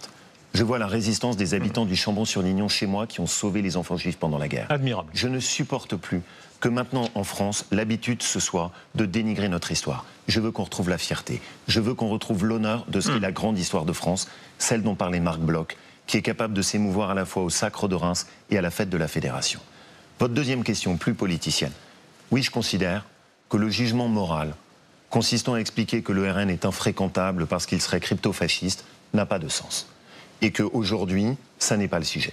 Aujourd'hui, le sujet par rapport au Rassemblement national, c'est que sur le plan économique, leurs propositions ne sont pas les nôtres. Et on va en parler, puisqu'on dans quelques instants, Amélie Carouer, Adrien Jeanne vont nous rejoindre. Mais d'abord, question d'une militante, Salina, indécise, adhérente depuis 2022. D'abord, Salina va vous poser une question. Madame. Bonsoir, Monsieur Wauquiez. Suite aux 3 dernières défaites présidentielles, j'aimerais savoir qu'est-ce que vous compteriez faire pour remonter cette situation? La droite, elle doit porter un projet de rupture. Si en 2027, on vient en étant la béquille d'un macronisme finissant, il n'y a aucune chance que les Français nous fassent confiance. La droite doit porter un projet de changement profond et sur les 2 sujets qui sont essentiels, la sécurité et l'immigration d'un côté, la revalorisation du travail par rapport à l'assistanat. Et c'est pour ça que je suis convaincu qu'il ne faut pas que le président de notre formation politique soit en même temps ministre dans un gouvernement macroniste, parce que sinon la droite n'incarnera pas la rupture, Salima. C'est pour ça que je propose ce duo avec Bruno, chacun dans son rôle, lui au ministère et moi s'occupant de notre parti pour ce projet de rupture. Merci beaucoup à vous, Salina. Amélie Carouer va nous rejoindre. Nous ouvrons une autre séquence de 12 minutes. Je vous en prie, Amélie, rejoignez-nous. 12 minutes très exactement pour aller plus loin sur qui est Laurent Wauquiez. Je vous en prie. Vaste programme. Bonsoir, je vous le confirme. Alors, on lit au fil des portraits de vous, au fil des années, on lit parfois des mots très durs, Laurent Wauquiez. Ambitieux. Bon. Vous commencez bien. Ambitieux, bon. Oui. Dynamiteur, après tout. Prêt à jouer des coudes, à marcher sur les pieds pour y arriver. Et attention, ça va piquer. Dans le Parisien, on lit en 2015, Édouard Philippe tenait à votre sujet des propos définitifs. Son cheminement personnel le conduira jusqu'au cœur des ténèbres. C'est violent, j'avais prévenu. Mais est-ce que vous assumez ou est-ce que vous regrettez cette image? J'assume de secouer les choses. J'assume dans une classe politique qui ne veut rien faire de secouer la poussière. J'assume de mettre sur la table des débats qui ont dérangé, comme lorsqu'il y a 15 ans, j'ai dénoncé le cancer de l'assistanat. J'assume, quand aujourd'hui on a ce scandale des OQTF dangereux qu'on laisse dans nos rues, de faire des propositions qui permettraient enfin d'avoir des résultats comme Saint-Pierre et Miquelon. Et, pardon, oui, j'assume aussi mes différences avec Édouard Philippe. Édouard Philippe est quelqu'un qui a trahi notre famille politique, dont le projet politique consiste à faire une alliance qui aille de Anne Hidalgo jusqu'à la droite, qui ne correspond pas à ce que moi je veux porter. Après, dans votre question, il y a aussi une part de l'intime. Il y a les erreurs que j'ai faites. Vous en reconnaissez des erreurs, Laurent Wauquiez? Mais bien sûr. Si oui, lesquelles? Mais vous n'avez pas fait d'erreur, vous? Je ne suis pas en pleine interview, je ne suis pas interviewée. Mais si vous les reconnaissez, si vous les reconnaissez, lesquelles? Mais vous voyez, par exemple, au début de mon engagement politique, trop souvent, je venais avec l'armure. Je venais avec des éléments de langage stéréotypés, sans laisser passer ce que j'ai au fond de moi, la passion, ce qui m'habite, ce qui aussi me met en colère. Et qui, du coup, a pu ouvrir la voie à ce reproche d'insincérité, parce que les gens se demandaient qui est là, qu'est-ce qu'il habite, qu'est-ce qu'il fait marcher. Et maintenant, je donne tout. Je mets tout sur la table. Je ne cherche pas à avoir le langage policé, ripolliné, qui va plaire à tous ceux que visiblement je dérange. Je veux juste qu'on redresse notre pays. Je veux le sortir de la décadence. C'est mon obsession. Et c'est ça mon combat. Et si ça dérange certains, qui ont été les complices depuis tant d'années de l'affaissement de mon pays, eh ben tant pis. Moi, ce que je veux, c'est qu'on sorte de cette décadence. Laurent Wauquiez, président des Républicains, vous l'avez déjà été. Vous avez dû quitter la présidence des LR après la défaite aux Européennes de 2019 et le score, sauf erreur de ma part, c'était 8,48% des voix, 4e position. N'avez-vous pas déjà eu votre chance? Et pourquoi retourner là où vous avez échoué? Mais parce que précisément, je veux redresser ma famille. Je vois l'état dans lequel elle est. J'ai pris le temps, j'ai assumé mes responsabilités. Vous savez, ce n'était pas moi qui portais l'élection des Européennes. Mais j'ai assumé mes responsabilités comme un chef doit le faire. Et de la même manière, dans ces législatives, j'ai assumé mes responsabilités comme un chef doit le faire, en étant le seul parmi les ténors de notre famille politique à être allé au combat. J'ai le temps, j'ai cette flamme, j'ai pris le temps de réfléchir à ce qui étaient nos erreurs. Je veux sortir la droite de cette fatalité où elle a des discours qui sont sympathiques mais aucun résultat. Oui, je veux me consacrer à mes adhérents et à ma famille politique. Qui est votre modèle politique? Et on fera comme avec Bruno Retailleau, vous n'avez pas droit à la carte de Gaulle. Hein. Alors c'est très simple pour moi. J'ai le droit à 2 modèles ou en plus vous m'interdisez 2 modèles? Je vais quand même les dire les 2. Allez-y. Le premier, c'est Jacques Chirac. Parce que j'aime chez Jacques Chirac cette passion de la France. J'aime chez Jacques Chirac cet enracinement.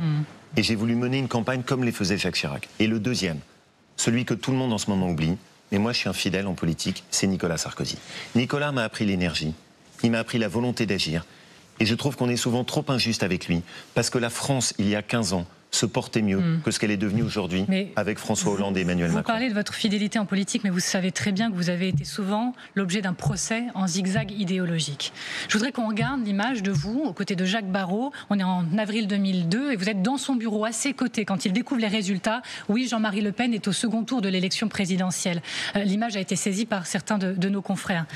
Quand en 2004, Jacques Barrot est nommé commissaire européen, vous récupérez sa circonscription, vous avez 29 ans, vous devenez l'un des chantres de la droite sociale, humaniste et européenne. Il est passé où chez vous l'héritage de Jacques Barrot? Mais, pardon, vous n'allez pas me voler ma constance dans mes idées si vous êtes honnête. Il y a 15 ans, j'ai dénoncé le cancer de l'assistanat. C'était ça mon combat du social. Moi je crois que le social ça passe par le travail. Je ne fais pas partie de ceux qui pensent que le social c'est le RSA à vie. Je ne crois pas à ça. Est-ce que j'ai changé un seul avis dessus? Ça fait 15 ans que je porte ce combat. J'ai dénoncé à l'époque la dérive de l'Europe, qui était une Europe que je trouvais qui devenait technocratique sous la coupe d'Ursula von der Leyen. Est-ce qu'aujourd'hui j'ai renoncé à quoi que ce soit de ces idées? J'ai écrit un livre, vous pouvez le relire. Toutes mes idées y sont, je n'ai pas changé. Quand je combats sur l'islamisme, vous pouvez juger ce que j'ai fait dans ma région. Quand le maire de Grenoble a proposé de mettre le burkini dans les piscines municipales, j'ai supprimé toutes les aides de la région. Et donc, ayez au moins, permettez-moi de le dire, l'honnêteté de reconnaître que depuis 15 ans, je fais partie des seuls politiques qui ont toujours porté les mêmes idées, avec la même constance et la même détermination. Alors, vous savez très bien que ce procès, ce n'est pas le mien. Vous savez très bien que je reprends là le procès qui vous a été régulièrement fait. Je vous donne l'occasion d'y répondre. Et c'est pour dans ça cette séquence importante pour vous. Bien sûr. Et c'est pour ça que, vous le voyez, je m'explique. Je mets les choses sur la table. C'est important pour moi. Parce qu'il y a un moment où me révolte le fait de pouvoir juste dire « Ah, mais il est insincère. » Ah bon? Alors que j'ai toujours défendu les mêmes idées. Par contre, permettez-moi de le dire, quand vous faites référence, j'avais 25 ans. Vous n'avez pas vu le monde changer? Vous n'avez pas vu à quel point notre pays s'est abîmé? Vous n'avez pas vu les dangers du communautarisme? Bien sûr que j'ouvre les yeux, bien sûr que j'essaye de comprendre, bien sûr que j'essaye d'apporter des réponses aux problèmes qui sont les problèmes d'aujourd'hui. Mais je le fais avec la même fougue, la même détermination. Est-ce que vous avez l'impression de jouer votre survie politique, là, dans ces prochaines heures? Mais quand vous êtes en retenue, quand vous faites à moitié, vous perdez toujours. Moi, je joue toujours tout. Je ne fais jamais les coups à moitié. Je donne toujours tout, avec passion, avec fougue. Si ça ne marche pas là, est-ce que ça s'arrêtera? Mais ça marchera. Et croyez-moi, je vais gagner, parce que je suis convaincu que ce que je propose est le bon chemin pour le redressement de la droite. Vous serez bon joueur ou pas, Laurent Wauquiez? Si d'aventure vous perdez, malgré tout, est-ce que vous serez bon joueur, bon perdant? Vous savez l'engagement que j'ai pris? Quand je serai président des Républicains, la première chose que je ferai, c'est de proposer à Bruno Retailleau le poste de premier vice-président à mes côtés pour que nous incarnions symboliquement ce duo, c'est-à-dire lui au ministère et moi au parti, pour que nous additionnions les forces rassemblées. Souvenez-vous, puisque vous m'avez parlé de sincérité, c'est moi qui ai proposé à Bruno... Si je peux aller jusqu'au bout. Allez-y, oui. Merci. C'est moi qui ai proposé jusqu'au bout à Bruno Retailleau que nous puissions travailler ensemble. Il était venu chez moi, nous nous étions entendus pour organiser les choses, que lui aille au ministère, que moi je reste libre et que je m'occupe du parti. Il a changé d'avis. Moi, je n'ai pas changé d'avis. Je reste constant, je respecte son changement, mais moi, je continue à proposer la même chose. Rassembler, être unis, éviter les divisions de la droite. Allez, cette fois, je me lance. Laurent Wauquiez, je vous soumets au même exercice que Bruno Retailleau avant vous. 3 archives marquantes de l'histoire de votre parti, de l'histoire de la droite. Le 19 juin 91, première archive, Jacques Chirac, président du RPR, maire de Paris, lors d'une réunion, dîner, débat. Et alors qu'à l'époque, le Front National grignote déjà des voix, il sera accusé de rapprochement avec le RN après ces mots. Regardez. Comment voulez-vous que le travailleur français qui travaille avec sa femme et qui ensemble gagne environ 15 000 francs et qui voit sur le palier à côté de son HLM entasser une famille qui gagne 50 000 francs de prestations sociales sans naturellement travailler. Si vous ajoutez à cela le bruit et l'odeur, eh bien, le travailleur français sur le palier, il devient fou. Vous avez dit votre admiration tout à l'heure pour Jacques Chirac. Vous assumez ces propos-là ? Je pense qu'au moins, c'était une droite qui disait les choses. Alors bien sûr, on peut enlever le bruit et les odeurs, on peut dire c'était trop direct, mais je préfère au moins que ce soit franc. Oui, ce Jacques Chirac-là, c'était une droite qui assumait de dire on a un problème avec l'immigration. Ça n'est pas juste d'avoir d'un côté une France qui travaille et de l'autre côté des étrangers qui arrivent sur notre sol et qui ont accès immédiatement aux aides sociales sans même avoir cotisé. Je préfère une droite qui en dise trop plutôt qu'une droite qui en fait pas assez. Mon choix, il est fait. Alors j'ai une autre archive à vous soumettre, le Karcher de Nicolas Sarkozy. Cette phrase prononcée par Nicolas Sarkozy le 19 juin 2005 à la Courneuve après la mort d'un enfant de 11 ans tué d'une balle au bas de son immeuble. L'image a fait grand bruit, elle a marqué l'histoire de la vie politique, même quasiment. C'est vrai. Regardez. Le terme nettoyer au Karcher est un terme qui s'impose. Parce qu'il faut nettoyer cela. Et là encore, est-ce que vous assumez, et Nicolas Sarkozy est accusé à ce moment-là d'utiliser une rhétorique proche de celle de l'extrême droite, hein. Mais, enfin, vous l'avez compris, vous pouvez me poser la question 28 fois. Moi, je ne fais pas mes propos en me disant au secours, on va m'accuser de faire de l'extrême droite. Je veux dénoncer ce qui ne marche pas dans le pays. À ce moment-là, Nicolas Sarkozy reprend les propos d'une personne qui habite dans le quartier et qui lui dit il est temps de passer le Karcher. Je vais vous dire ce que moi je trouve, c'est le seul problème quand on écoute ça, c'est de se dire que dans l'état de la France aujourd'hui, on n'a pas passé ce Karcher. Et c'est ça le problème. C'est le seul problème. Laurent Wauquiez, ces grands fauves politiques, la droite a été dirigée, ils se sont tués, entretués. Parfois, ils sont arrivés à l'Élysée quand ils réussissaient à tuer l'autre. Vous êtes nostalgique de ça ? Mais pas seulement. Ils ont aussi réussi parfois à être ensemble. Ouais. Ils ont réussi à être en équipe. Pas très souvent, hein ? Non, regardez. Il y avait des gagnants et des perdants. Oui, mais Nicolas Sarkozy, et c'est pour ça que je parle du rassemblement de la droite, a été capable de faire un rassemblement qui allait de Jean-Louis Borloo jusqu'à Philippe de Villiers. Eh bien, moi, c'est ce que je veux porter. Ça, c'est le projet qui m'anime. Voulez-vous retrouver ces grands chefs de droite jusqu'à leur côté, parfois politiquement incorrects ? Il y a ce mot terrible de Herriot qui dit « la politique, c'est comme l'andouillette, ça doit puer un peu, mais pas trop ». Ça voulait dire on crève d'un excès de moralisme. Aujourd'hui, quand on voit les grands chefs de la droite tels qu'ils sont, ils ont très peur par rapport à la génération des précédents. Est-ce que vous devez avoir moins peur ? Vous trouvez que j'ai peur quand je propose de limiter le RSA à 2 ans ? Vous trouvez que j'ai peur quand je propose de mettre les OQTF dangereux à Saint-Pierre-et-Miquelon ? Moi, je n'ai pas peur. Je donne tout, je fais tout. Y compris quand ça peut m'attirer des reproches. Mais ça ne m'intimide pas. Je pense que la droite, elle doit retrouver ce courage de ceux qui étaient les grandes figures de notre famille politique. Moi, c'est ça qui m'habite. Et maintenant, je vous soumets une phrase désabusée qui est signée François Fillon, Premier ministre le vendredi 21 septembre 2007. Moi, je suis à la tête d'un État qui est en situation de faillite sur le plan financier. Je suis à la tête d'un État qui est, depuis 15 ans, en déficit chronique. Je suis à la tête d'un État qui n'a jamais voté un budget en équilibre depuis 25 ans. Cette phrase, elle est d'actualité ? La France est en faillite ? Plus que. Mais je ne veux pas me contenter de mots, je ne veux pas me contenter de diagnostics. C'est ce qu'il a fait, François Fillon ? Ce qui m'importe, c'est une droite qui a des actes. Moi, j'ai été à la tête de la région Auvergne-Rhône-Alpes pendant 8 ans. J'ai baissé de 15% la dépense publique. Je n'ai pas augmenté d'1% la dette. Je suis la seule région de France qui n'a augmenté aucune taxe et aucun impôt. Ces actes-là, c'est ce qu'attendent les Français. Ils ne veulent pas une droite qui se contente de poser le diagnostic, ils veulent une droite qui ait des résultats. C'est ça l'objectif. Nous allons entendre un autre militant. Merci beaucoup Amélie Carouer et dans quelques instants, c'est Adrien Gindre qui va merci de m'avoir donné arriver. L'opportunité de répondre à ces critiques. Attendez, il y en a encore d'autres qui arrivent.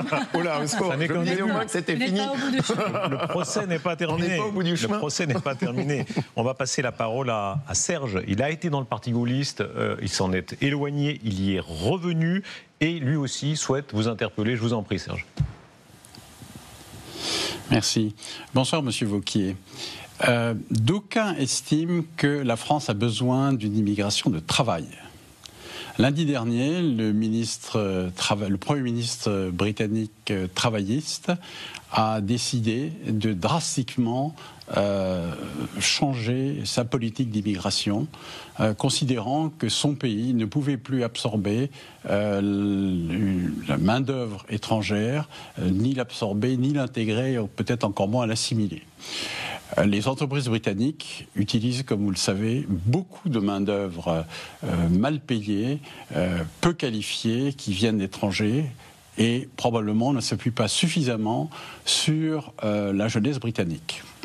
Est-ce que pour la France, la politique migratoire future doit répondre aux préoccupations ou aux besoins de la restauration ou du BTP, pour ne citer que cela, ou au contraire, est-ce qu'il faut une immigration de travail qui soit plus fondée sur une immigration très qualifiée pour des circuits ou des secteurs bien désignés, notamment ceux qui touchent aux technologies, à l'IA, à la médecine ou à des activités à forte valeur ajoutée. Si vous devenez président du LR, quelles seront vos propositions? Et ce que je vous demande, c'est de me convaincre, s'il vous plaît. Je vais essayer, Serge, et en vous remerciant d'avoir repris votre carte. Je vais répondre de façon très directe, même si votre question mériterait plus de nuances, parce qu'elle est précise. Moi, je considère que non, l'immigration de travail n'est pas notre priorité. Nous avons 1,8 million de personnes qui sont au RSA. Ma priorité, c'est d'arrêter le piège de l'assistanat et de ramener ces personnes qui sont françaises en direction du travail. On a des postes non pourvus dans l'hôtellerie, dans la restauration, dans les services à la personne, dans l'aide à domicile. Je connais très bien ces théories qui sont diffusées notamment par Terra Nova, qui poussent à ce qu'on prenne encore plus d'immigration de travail. C'est une de mes différences avec Bruno Retailleau. Bruno Retailleau est favorable à ce qu'on fasse des régularisations. Il s'est exprimé plus dans le sens, au fond, de l'accueil d'une immigration de travail. Je suis contre. Je considère qu'aujourd'hui, on a trop d'immigration en France et que quand on a 1,8 million de personnes qui sont dans le piège de l'assistanat, la priorité, c'est de se tourner vers là pour pourvoir les emplois non pourvus. Ma réponse est claire. J'espère qu'elle vous aura convaincu, mais c'est surtout celle qui m'habite et qui m'anime. Merci beaucoup Serge. Cette route vers la présidence des Républicains est-elle pavée vers 2027 ? Vous allez nous rejoindre s'il vous plaît Adrien Gindre, puisque c'est la suite de notre questionnement. Objectif 2027, quelle stratégie avec Adrien Gindre ? Bonsoir Laurent Wauquiez. Bonsoir Adrien. Effectivement, si dans quelques heures, quelques jours maintenant, vous êtes élu à la tête de votre parti, il vous reviendra de préparer cette échéance. Vous avez dit tout à l'heure auprès de Darius et d'Amélie que vous répondiez ce soir sans élément de langage, avec sincérité. Alors aurez-vous, comme on le voit derrière Darius Rochebin, cet objectif 2027 pour vous-même? Autrement dit, est-ce que vous serez, ou à minima, est-ce que vous souhaitez être candidat à la présidentielle en 2027 ? J'ai répondu à cette question et j'y ai même répondu sur LCI. Moi, je veux sortir mon pays de la décadence. Je veux qu'on renverse le système pour nous sortir de l'impuissance. Je sais très bien qu'en France, les clés, elles sont à l'Élysée. Donc est-ce que mon objectif, c'est d'être candidat à l'élection présidentielle ? Oui. Mais après, j'ai été aussi très clair. Là, nous ne choisissons pas notre candidat. Nous le choisirons dans 1 an. Je veux avant tout que la droite gagne. Et donc il faut un seul candidat de droite, c'est une évidence pour moi, et il faut choisir le meilleur. De toute la droite ou de toutes les droites ? Un seul candidat de la droite. Et pour moi, un candidat de ma famille politique des Républicains. Et on choisira le meilleur. Si Bruno Retailleau est dans 1 an le meilleur, je le soutiendrai sans aucun état d'âme. Et si je suis le mieux placé, je le ferai en équipe. De quelle manière ? Tout à l'heure, Bruno Retailleau sur ce plateau disait on demandera aux adhérents du parti de se prononcer. Quel est pour vous le bon mode de désignation ? Je suis contre la primaire. La primaire est un mode qui nous a tués. Elle a abouti à ce que des gens de gauche ont choisi à notre place. Je sais qu'elle est portée et soutenue par beaucoup de soutiens de Bruno Retailleau. Moi, je suis contre. Et mon engagement comme président des Républicains, c'est que je nous débarrasserai de ce système de la primaire. Mais donc, par quel miracle on désignera ? Ça signifie que ce sont les adhérents qui choisiront. Ça peut être soit valider une proposition qui est faite. Il peut y avoir une convergence avec Bruno Retailleau. Oui, ça peut être soit valider un candidat qui est proposé, soit arbitrer entre plusieurs candidats. Mais les adhérents, uniquement les adhérents. Vous rappelez tout à l'heure cette formule, vous souhaitez rassembler de Gérald Darmanin à Sarah Knafo. Alors, oui. Rentrons dans le détail de qui se trouve dans cet ensemble-là. Marine Le Pen, par exemple, est-ce qu'elle est dans cet ensemble-là ? Alors, je vais tout de suite répondre pour que les choses soient claires. Je ne suis pas là pour faire un casting. Mon sujet n'est pas de faire une liste noire. Vous avez mis 2 bornes, Darmanin, Knafo. Vous me laissez aller jusqu'au bout ? Je ne suis pas là pour faire un casting en faisant ni une liste noire, ni un trombinoscope que je remplirai. Je veux vous expliquer le chemin où je veux aller. Pour moi, il y a 2 chemins pour l'avenir de la droite aujourd'hui. Il y en a un premier, qui consiste à venir se noyer dans le macronisme. Je considère que c'est celui où nous emmène un président des Républicains qui serait en même temps ministre de la Macronie. Et Bruno a été très clair dessus, il souhaite rester ministre de l'Intérieur. On a bien compris que la Macronie n'était pas votre tasse de thé. Non. Moi, je veux apporter un projet de rupture. Ce projet de rupture, il passe par le fait de rassembler la droite.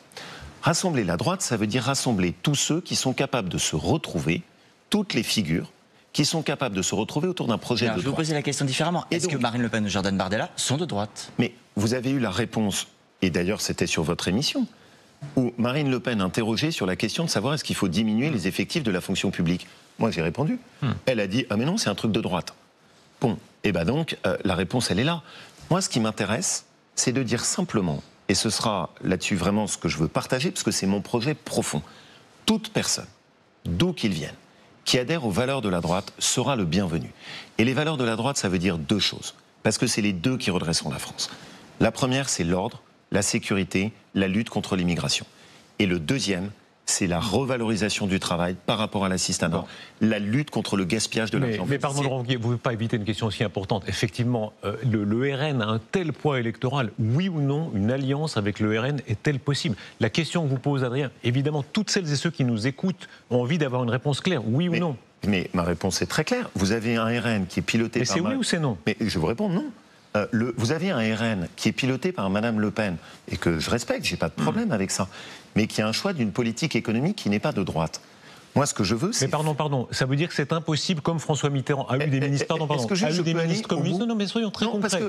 François Mitterrand a eu des ministres communistes. Est-ce que vous pouvez avoir des ministres RN? Vous me posez des questions qui sont importantes. Concrètes. Souffrez que je réponde plus de 15 secondes quand même d'affilée. Pardon. L'objectif, c'est de rassembler la droite. L'objectif, c'est pas de faire des accords avec des gens qui ne partagent pas la même chose, parce que précisément, c'est ce qui met notre pays dans le mur. Et donc, toute personne qui adhère à un projet consistant à la fois à un redressement économique et en même temps un redressement sur la sécurité et l'immigration sera le bienvenu. Mais je ne ferai pas des accords d'appareil, parce que ça n'est pas l'esprit de la 5e. L'esprit de la 5e, c'est de fédérer des personnalités autour de quoi? Un projet porté par une incarnation, un candidat qui rencontre les Français. L'esprit de la 5e République, c'est pas les accords d'arrière-boutique, d'appareil et de parti. Ça ne sera jamais ma façon de redresser la droite. Mais à l'instant, Laurent Wauquiez, dans la conversation précédente, vous évoquiez un partage des rôles possible avec Bruno Retailleau. Lui à l'intérieur, vous à la tête du parti. Pas seulement possible, c'est ce que je propose. Mais allons au bout de votre logique. Je veux ce duo. Pourquoi ce partage des rôles pourrait pas se faire avec d'autres? Est-ce que dans ce cas-là, on peut pas se dire Édouard Philippe sera le candidat de la droite à la présidentielle? Allons jusqu'au bout du partage des rôles. Eh bien, on va être très clair. Moi, c'est précisément ce que je veux combattre. Et l'avantage de ma candidature, c'est que pour tous nos adhérents, ils savent... Qu'est-ce que vous voulez combattre exactement? Le duo avec Édouard Philippe, qui est juste une catastrophe. Le projet politique... Il défend exactement ce que vous venez de dire, l'immigration et l'économie. Pardon, absolument pas. Édouard Philippe est le Premier ministre qui a abouti au déficit le plus élevé de la France de toute la zone euro. Il est réduit le déficit quand il était Premier ministre? Absolument pas. C'est la première fois que la France s'est retrouvée avec le déficit record de toute la zone euro. Édouard Philippe a appelé... Il y a eu le Covid après son départ. Je comprends que vous lui trouviez des arguments, mais juste, est-ce que je peux aller au bout, là, encore une fois, de mon... Allez-y, on est assez surpris de savoir que pour vous, Édouard Philippe, ce n'est pas un homme de droite. Il se revendique comme un homme de droite. Mais, pardon, moi je suis surpris que ça vous surprenne. Édouard Philippe a appelé à voter pour le Parti communiste aux élections législatives. Édouard Philippe a capitulé... Alors, vous ne soupçonnez pas Édouard Philippe d'être communiste au fond de lui, si? Non, mais est-ce que je peux articuler 3 phrases? Non, mais vous venez de nous dire qu'Édouard Philippe avait appelé à voter communiste. Puis-je articuler 3 phrases? Édouard Philippe, aux élections législatives, s'est désisté en faveur du Parti communiste chez lui. Deuxième chose... Allez au bout, pour quelle raison? Mais précisons-le, pour quelle raison l'a-t-il fait? Oui, pour faire obstacle au RN. Voilà. Oui, je suis désolé, c'est absolument pas ce que je ferais, moi. Moi, je ne suis pas dans cette logique, vous l'avez compris. Et c'est une gigantesque différence. Deuxième exemple. Édouard Philippe a lui-même verbalisé son projet politique. Quel est-il? Il veut faire une alliance qui aille de Anne Hidalgo jusqu'à la droite. C'est-à-dire quoi? En même temps, de la gauche, du centre et de la droite. La poursuite du macronisme sans Macron. Et donc moi, c'est la clarté que j'apporte. Les adhérents des Républicains qui voteront pour moi savent que je ne m'engagerai jamais dans la compromission avec ça. Pas parce que je n'aime pas Édouard Philippe, mais parce que je pense que c'est ce qui a mis notre pays dans le mur. Même si, pardon, Laurent Wauquiez, même si la résultante risquait d'en être un second tour RN, LFI? Mais c'est pour ça que je veux porter un rassemblement de la droite. C'est pour ça que je veux que ce soit les couleurs de la droite qui s'imposent. Et derrière c'est pour ça pas que derrière lui, on a compris, oui. Et c'est pour ça que je sais qu'il faut élargir au-delà des Républicains. Non, monsieur Jeanne, c'est important qu'on se comprenne bien. Pourquoi je ne crois pas au projet d'Édouard Philippe? Parce que c'est la même chose que ce qui nous a mis dans le mur au cours des 10 ans qui viennent de s'écouler. Et je vois bien le danger. C'est qu'au fur et à mesure, Si le président de notre famille politique est dans un gouvernement avec la Macronie, eh bien on nous expliquera ce que vous êtes en train de faire. Mais c'est tout naturel qu'en 2027, vous souteniez Édouard Philippe. Moi, je le dis, je ne ferai pas la béquille d'un projet du macronisme sans Macron. Qui est pour 2027 votre adversaire principal? C'est le macronisme en 2027, l'adversaire principal? Non. Mon adversaire, c'est la France insoumise. Je ne me trompe pas. Je peux avoir des différences avec le macronisme. Je peux avoir des différences avec le RN. Mais le premier danger politique en France, c'est Jean-Luc Mélenchon et la France insoumise. Et le RN, ce sont simplement des différences? Oui, je l'ai dit. Je considère qu'aujourd'hui, la première menace, le premier danger politique en France, c'est la France insoumise. On évoquait tout à l'heure Éric Ciotti. Je rappelle, il a été à la tête de votre parti aujourd'hui. Il a d'ailleurs, à l'époque, appelé à ce que vous soyez le candidat pour 2027. Est-ce que dans la perspective de 2027, vous pourriez à nouveau travailler avec lui? Est-ce que vous souhaitez l'avoir à nouveau à vos côtés? Pardon, mais Éric Ciotti a fait un choix, et ce choix, c'est d'être l'allié du Rassemblement national. Vous avez votre réponse. Mais vous venez de me dire qu'il y a des différences. Les différences, ça peut surmonter? Non, pas quand c'est des différences fondamentales sur les sujets économiques. Moi, je suis contre l'assistanat. Marine Le Pen refuse de lutter contre l'assistanat. Elle propose la retraite à 62 ans. Ce serait la faillite de notre système de retraite. Vous savez le combat que je fais pour lutter contre François Bayrou, pour qu'on ne fasse pas sauter l'abattement fiscal de 10% sur les retraités. C'est pas pour ensuite me retrouver avec un système qui mettrait en faillite nos retraites et ne permettrait plus de payer les retraites. Laurent Wauquiez, dans l'état actuel des forces, à l'instant vous parliez des choix cornéliens dans un certain nombre d'élections et vous reprochiez son choix à Édouard Philippe. Il pourrait y avoir, dans l'état actuel des forces, un second tour à la présidentielle, Mélenchon-Bardella ou Mélenchon-Le Pen. Que feriez-vous? Écoutez, d'abord, moi je ne crois pas tellement aux consignes de vote, mais je vais quand même répondre clairement. Je l'ai dit, je veux un cordon sanitaire contre la France insoumise. Et donc pour moi, ça veut dire pas une voix pour la France insoumise. Après, ça laisse un choix. Ça peut être le vote blanc, ça peut être l'abstention, ça peut être voter pour le candidat qui sera en face de la France insoumise. Mais pour moi, c'est clair, il ne peut plus y avoir dans notre pays Mélenchon. Une seule voix pour la France insoumise. Ça voudrait dire Jordan Bardella ou Marine Le Pen, par exemple. Ou s'abstenir ou voter blanc, mais pas voter pour la France insoumise. Moi, je ne vote pas pour le Parti communiste, je ne vote pas pour la France insoumise. C'est pas l'épaisseur du trait, vous savez, dans la différence avec le projet politique d'Édouard Philippe. Avant la présidentielle, il y a dans quelques mois des municipales. La question des alliances avec le macronisme va se poser de manière évidente. Si on prend le cas de Paris, par exemple, LR a potentiellement une candidate, Rachida Dati. Peut-elle gagner sans aucune alliance, sans aucun candidat issu du macronisme avec elle à ses côtés en soutien? En tout cas, moi, vous le savez, je soutiens totalement Rachida Dati. C'est quelqu'un que j'aime, elle a du tempérament, et ce que je veux, c'est qu'on débarrasse enfin Paris de la gestion de la gauche. Et pourquoi je suis préoccupé? Parce que je vois un train de venir. Vous l'avez compris, mon obsession, c'est une droite libre et indépendante et qui ne s'efface pas dans le macronisme. Vous savez qu'en ce moment, dans les Yvelines, un certain nombre de soutiens de Bruno Retailleau, et pas des moindres, sont en train de négocier avec Yaël Braun-Pivet, ancienne élue socialiste, présidente de l'Assemblée nationale, pour qu'ils aillent tout ce petit monde ensemble avec la même étiquette aux élections municipales. Mais donc vous préférez la défaite plutôt que l'alliance? Vous savez, je préfère toujours l'honneur au déshonneur. Et quand je suis allé à mon combat chez moi aux législatives, j'avais face à moi le RN, j'avais face à moi la Macronie, j'avais face à moi le Nouveau Front Populaire, et je n'ai fait aucun accord d'arrière-boutique. Donc si j'aime la droite quand elle est sabre au clair et avec du panache, c'est comme ça qu'elle s'honore. Allez, c'est des villes à la gauche, je pense par exemple à Bordeaux. Bordeaux qui est détenu aujourd'hui par un maire écologiste. S'il faut laisser la ville aux écologistes, plutôt que de s'allier derrière un Renaissance, vous laisserez la ville aux écologistes? Non, moi ce que je veux c'est gagner. Vous savez, à Lyon, j'ai un maire écologiste. Et je vais tout faire pour qu'on le chasse. Parce que je vois tous les dégâts qu'il fait dans ma ville de Lyon, que j'adore. Mais vous savez que parfois l'Alliance offre des garanties supérieures à la solitude. La compromission n'est jamais un bon chemin politique. Je préfère toujours la clarté, je préfère toujours la droiture. La droiture, ce sera votre slogan pour les Républicains version 2027. Comment vous imaginez ce mot d'ordre? Vous devriez faire du conseil en politique. C'est un beau slogan. Bruno Retailleau a le sien, pour ainsi dire. C'est un beau mot. Les honnêtes gens, dit-il. Oui, mais c'est pas une façon de porter un projet pour un pays. C'est un beau mot. Moi, j'aime bien les honnêtes gens, vous savez. C'est même un mot qui vient de Haute-Loire, qui a été forgé notamment par Jules Romain, les hommes de bonne volonté. Mais j'aime bien la droiture. Parce que c'est une droite qui a une colonne vertébrale, c'est une droite qui sait où elle veut aller, c'est une droite qui porte ses convictions. Ce qu'il faut, c'est une droite qui ait des résultats, pas juste des paroles, des actes. Merci beaucoup Amélie, merci beaucoup Adrien. Vous allez me suivre, si vous le voulez bien, Laurent Wauquiez, et vous prêtez au même exercice exactement que Bruno Retailleau, des questions qui appellent un oui ou un non. Je vous en prie, suivez-moi. Avec plaisir. Laurent Wauquiez, commençons. Oui, non, abstention si vous n'osez pas. Première question. C'est pas trop mon genre, l'abstention. On verra. Faut-il reparler à Vladimir Poutine si vous êtes président? Oui. Oui, c'est une évidence. Il ne faut pas faire la guerre contre la Russie, il faut faire la paix pour l'Ukraine. Deuxième question. Êtes-vous favorable au rétablissement de la peine de mort si vous êtes président? Non.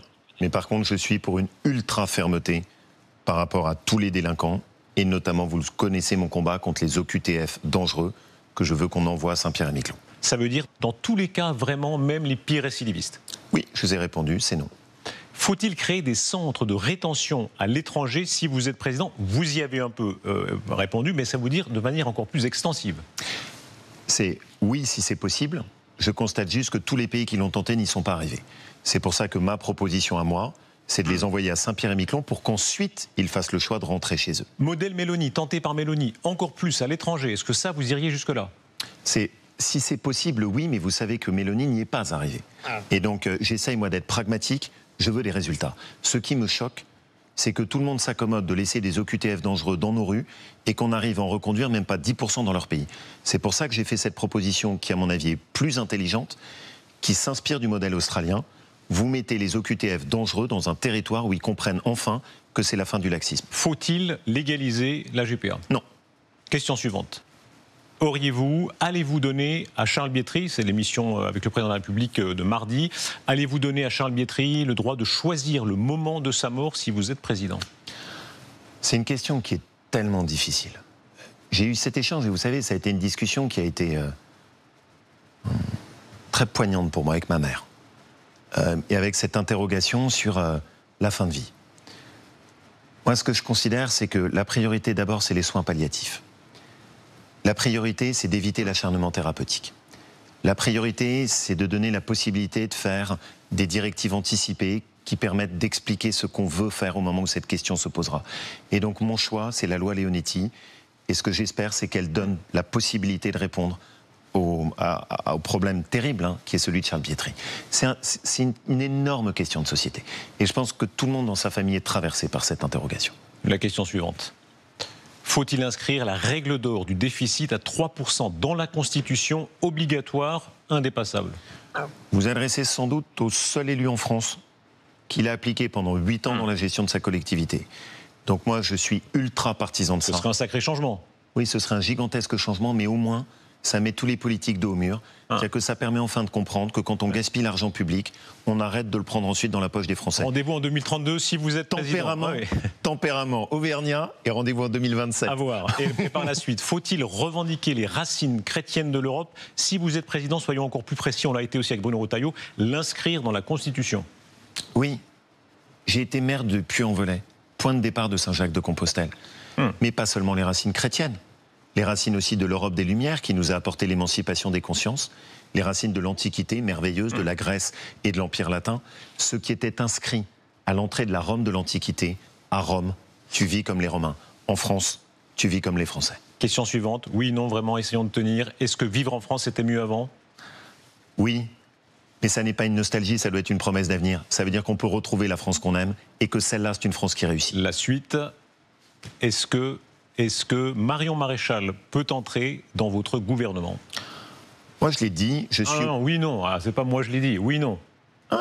La question, il faudra la poser à Marion Maréchal. C'est est-ce que Marion Maréchal... On ne s'en tire pas comme ça, non, pardon. On n'est pas des jambons. Allez, oui, non. Si vous formez un gouvernement, est-ce que vous mettez Marion Maréchal très clairement. Aujourd'hui, non, parce qu'elle est au soutien de la politique économique de Marine Le Pen. Claire. Question suivante.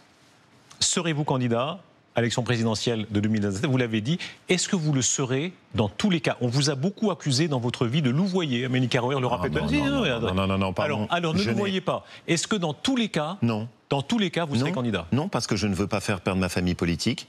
Non, parce que je veux que la droite réussisse. Mais je vais réussir.